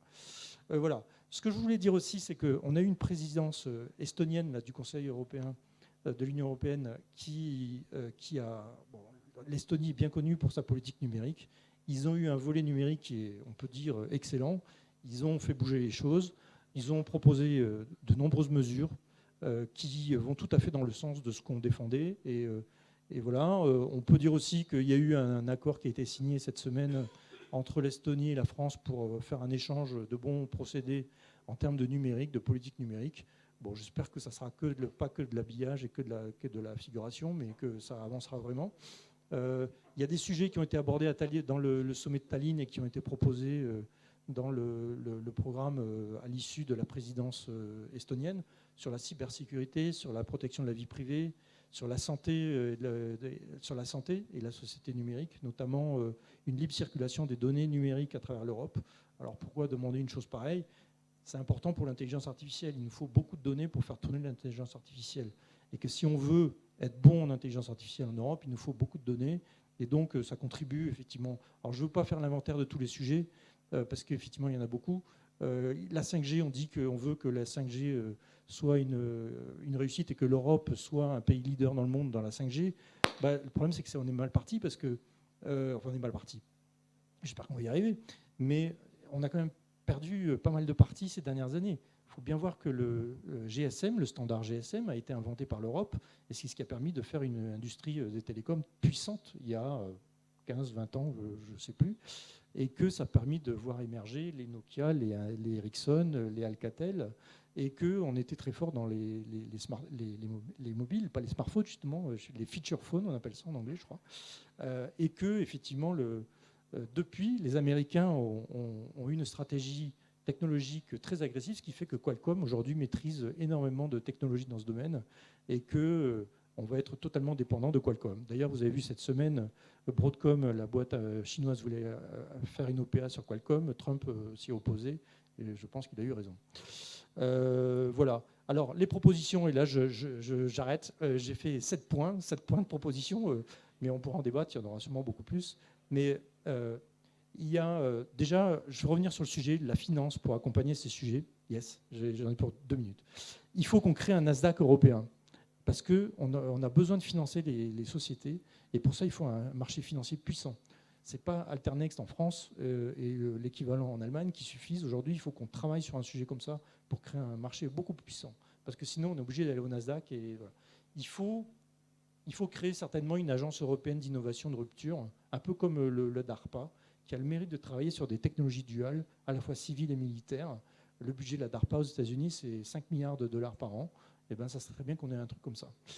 Voilà, l'Estonie proposait de créer des blockchains d'État, une blockchain unique pour tous les pays européens. C'est une bonne proposition. C'est vrai que ça serait bien que la France écoute et avance sur un sujet comme celui-là. Et puis, comme je le disais tout à l'heure, il faut qu'on fasse des coopérations renforcées, et pourquoi pas les faire avec l'Allemagne sur des sujets particuliers. Notamment un sujet qui est important, c'est d'obtenir des standards communs entre nos deux pays, pour qu'on ait des marchés plus grands, parce qu'effectivement, le problème des startups françaises, c'est que le marché européen est morcelé et donc trop petit pour se battre contre les Américains. Voilà. Ensuite, je veux juste finir sur ce point-là, c'est que je pense qu'on a une chance en Europe, pardon, c'est qu'on est hérité d'un background, d'un héritage culturel très fort, qu'on a une conscience, les nouvelles générations ont une conscience de la protection de l'environnement, du développement durable et équitable, et que je pense qu'on peut offrir une solution numérique au monde qui est porteuse de sens et peut-être beaucoup plus que d'autres sociétés américaines ou chinoises. Voilà. Merci beaucoup. Bien, chers amis, je voudrais, maintenant que nous avons achevé ces 3 tables rondes qui étaient très riches, je pense que vous partagez ce point de vue, vous remercier une fois de plus toutes et toutes d'avoir passé cette quasi-journée avec nous, que nous l'ayons passé ensemble. Je voudrais vraiment remercier chaleureusement nos intervenants pour la qualité de leurs prestations, pour les propositions qu'ils formulent, et d'avoir le plaisir de les retrouver en d'autres occasions. Alors juste en 3 minutes, quelques mots de conclusion. Je voudrais dire également, je pense que vous avez peut-être une petite frustration, et je vais vous dire comment on va y répondre. C'est que, évidemment, au vu de la richesse des débats, il a été difficile et je n'ai pas pu, donc c'est uniquement de ma faute, vous proposer de prendre la parole. Donc je l'assume, mais comme je me sens terriblement coupable, je voudrais proposer à Bruno et à l'équipe de Force républicaine que nous prolongions cette convention par un mercredi de Force républicaine dans lequel, par définition, vous avez la parole, puisque on a juste la courte introduction que vous connaissez pour ceux qui nous font l'amitié déjà de suivre nos mercredis, et ensuite c'est vous qui formulez les propositions et vous les faites remonter, et nous les prenons en compte. Donc voilà ce que je vous propose pour limiter la frustration de cet après-midi, mais qui est largement compensée, je crois, par la qualité des interventions que nous avons eu le plaisir d'entendre. Petit mot de conclusion pour vous dire que je pense que vous le voyez, vous le sentez, vous l'avez compris, vous le savez, à Force républicaine, nous voulons porter les sujets de fond qui préoccupent nos concitoyens. C'est ce que nous avons fait tout au long de cet après-midi. Nous revendiquons le droit de dire, ce qui n'est pas toujours simple dans l'organisation politico-médiatique actuelle, où l'on préfère parfois le jeu assassin des petites phrases aux réalités qui portent les enjeux pour notre pays. Et c'est cela notre fibre, c'est cela notre marque de fabrique. C'est que nous, les petites phrases ne nous intéressent pas. Ce qui nous intéresse, c'est l'avenir de la France et en l'occurrence l'avenir de l'Europe, parce que les deux sont intimement mêlés. Nous l'avons compris. Merci encore une fois aux différents intervenants d'avoir tous marqué avec leurs sensibilités différentes, bien sûr, leur intérêt pour l'Europe, cela va de soi, mais surtout le fait de dire qu'il n'y aura pas d'avenir, qu'il n'y aura pas d'avenir s'il n'y a pas une Europe qui est forte, qui est efficace, qui est pragmatique et responsable. C'est ça le message que je retiens de cet après-midi dans un monde qui est particulièrement dangereux, en plein bouleversement comme nous le voyons tous les jours. Et en même temps, nous ne faisons pas d'angélisme parce que nous sentons bien que cette Europe aujourd'hui, elle est quelque peu à l'arrêt. Elle est malheureusement à l'arrêt. Elle a subi des crises lourdes. On a parlé du Brexit, on a parlé de la crise migratoire, on parle des problèmes économiques. Bref, les difficultés sont là. Et donc nous, encore une fois, ce qui nous motive dans la logique gaullienne qui est la nôtre et qui a été revendiquée, et personnellement ça me fait plaisir, je l'ai entendu souvent cet après-midi, eh bien nous refusons une forme de résignation qui pourrait être celle de nos concitoyens, notamment dans le risque du désintérêt pour les élections européennes de l'année prochaine. Elles sont essentielles. Donc nous ne nous résignons pas et nous voulons formuler pour cela des propositions concrètes. C'est ce à quoi nous allons maintenant nous atteler. Je veux vous dire également qu'il y a au sein de Force républicaine un réseau des personnes qui sont compétentes, j'allais dire affûtées, qui ont envie de proposer et de faire, et que là-dessus, vous vous en doutez, nous aurons des propositions très fortes en matière de construction européenne. Parce que nous réunissons, je le pense, à la fois de l'envie et de la compétence. Et quand on met les deux ensemble, ça fait des beaux résultats. Et surtout, ce que nous refusons, vous l'avez compris aussi cet après-midi, c'est que s'instaure une sorte de duopole qui serait aussi faux que dangereux entre les démagogues de l'anti-européanisme primaire et puis les illusionnistes d'une sorte de fédéralisme qui serait sans âme, sans histoire et donc sans avenir. En d'autres termes, nous ne voulons pas ce que prônent certains, notamment, disons-le, au Front National, d'une seule France pour la France, c'est-à-dire, pour parler clair, d'un Frexit qui ferait sortir la France de l'Union européenne et qui serait, de notre point de vue, une folie absolue et qui serait une sorte de suicide historique. Mais nous ne voulons pas davantage d'une seule Europe pour l'Europe, cette fois-ci, qui serait une sorte d'Europe désincarnée, loin des préoccupations de nos concitoyens, d'une sorte d'Europe de pseudo-élite contre les gens, d'une sorte d'Europe de la fracture sociale qui ne prendrait pas en compte les besoins des peuples aujourd'hui, qui le disent et qui parfois le crient. Il faut les entendre, il faut les écouter et il faut leur répondre. Il a été dit tout à l'heure que c'était notre responsabilité. Je partage complètement ce point de vue et nous le partageons, cher Bruno, à Force républicaine. Nous avons une certaine idée de l'Europe qui respecte les États et qui respecte les peuples. Et donc nous voulons une France qui soit résolument dans l'Europe et une Europe pour tous les Français, et que tous les Français la perçoivent comme telle. C'est un enjeu qui est lourd, on en est d'accord. Et nous voulons enfin une Europe qui soit tournée vers l'avenir, qui soit fière des valeurs qu'elle incarne, qui soit fier de cette civilisation dont il a été question, notamment dans le propos introductif de Bruno tout à l'heure, parce que oui, nous avons une belle civilisation européenne, et cette Europe, elle peut encore, et elle a le devoir de parler au monde, dans le monde tel qu'il est, et tel qu'il évolue aujourd'hui. Voilà, alors il y a du boulot, chers amis, il y a du chemin à parcourir, nous en sommes bien conscients, mais je termine en disant qu'il y a une phrase que j'aime bien, d'un auteur que j'aime bien, qui est Georges Bernanos, et qui disait au moment où la France a signé les tristes accords de Munich, dans un autre temps, dont nous avons la mémoire, et si on ne l'a pas, il faudrait la retrouver. Et Georges Bernanos, quand nous sommes allés au déshonneur, parce qu'il n'y a pas d'autre mot, il a dit cette chose très simple. Il a dit « Nous croyons qu'il y a un honneur de la politique ». Eh bien, Force républicaine, nous le croyons aussi, et tous les amis qui nous entourent, je pense, partagent à l'évidence cette idée très simple qu'il y a un honneur de la politique. Et l'honneur, c'est de dire, c'est d'avoir la lucidité de l'expertise, et c'est d'avoir fondamentalement le courage de faire. Et ça nous rappelle quelqu'un qui le disait il n'y a pas si longtemps que ça. Merci à tous, bonne fin de soirée.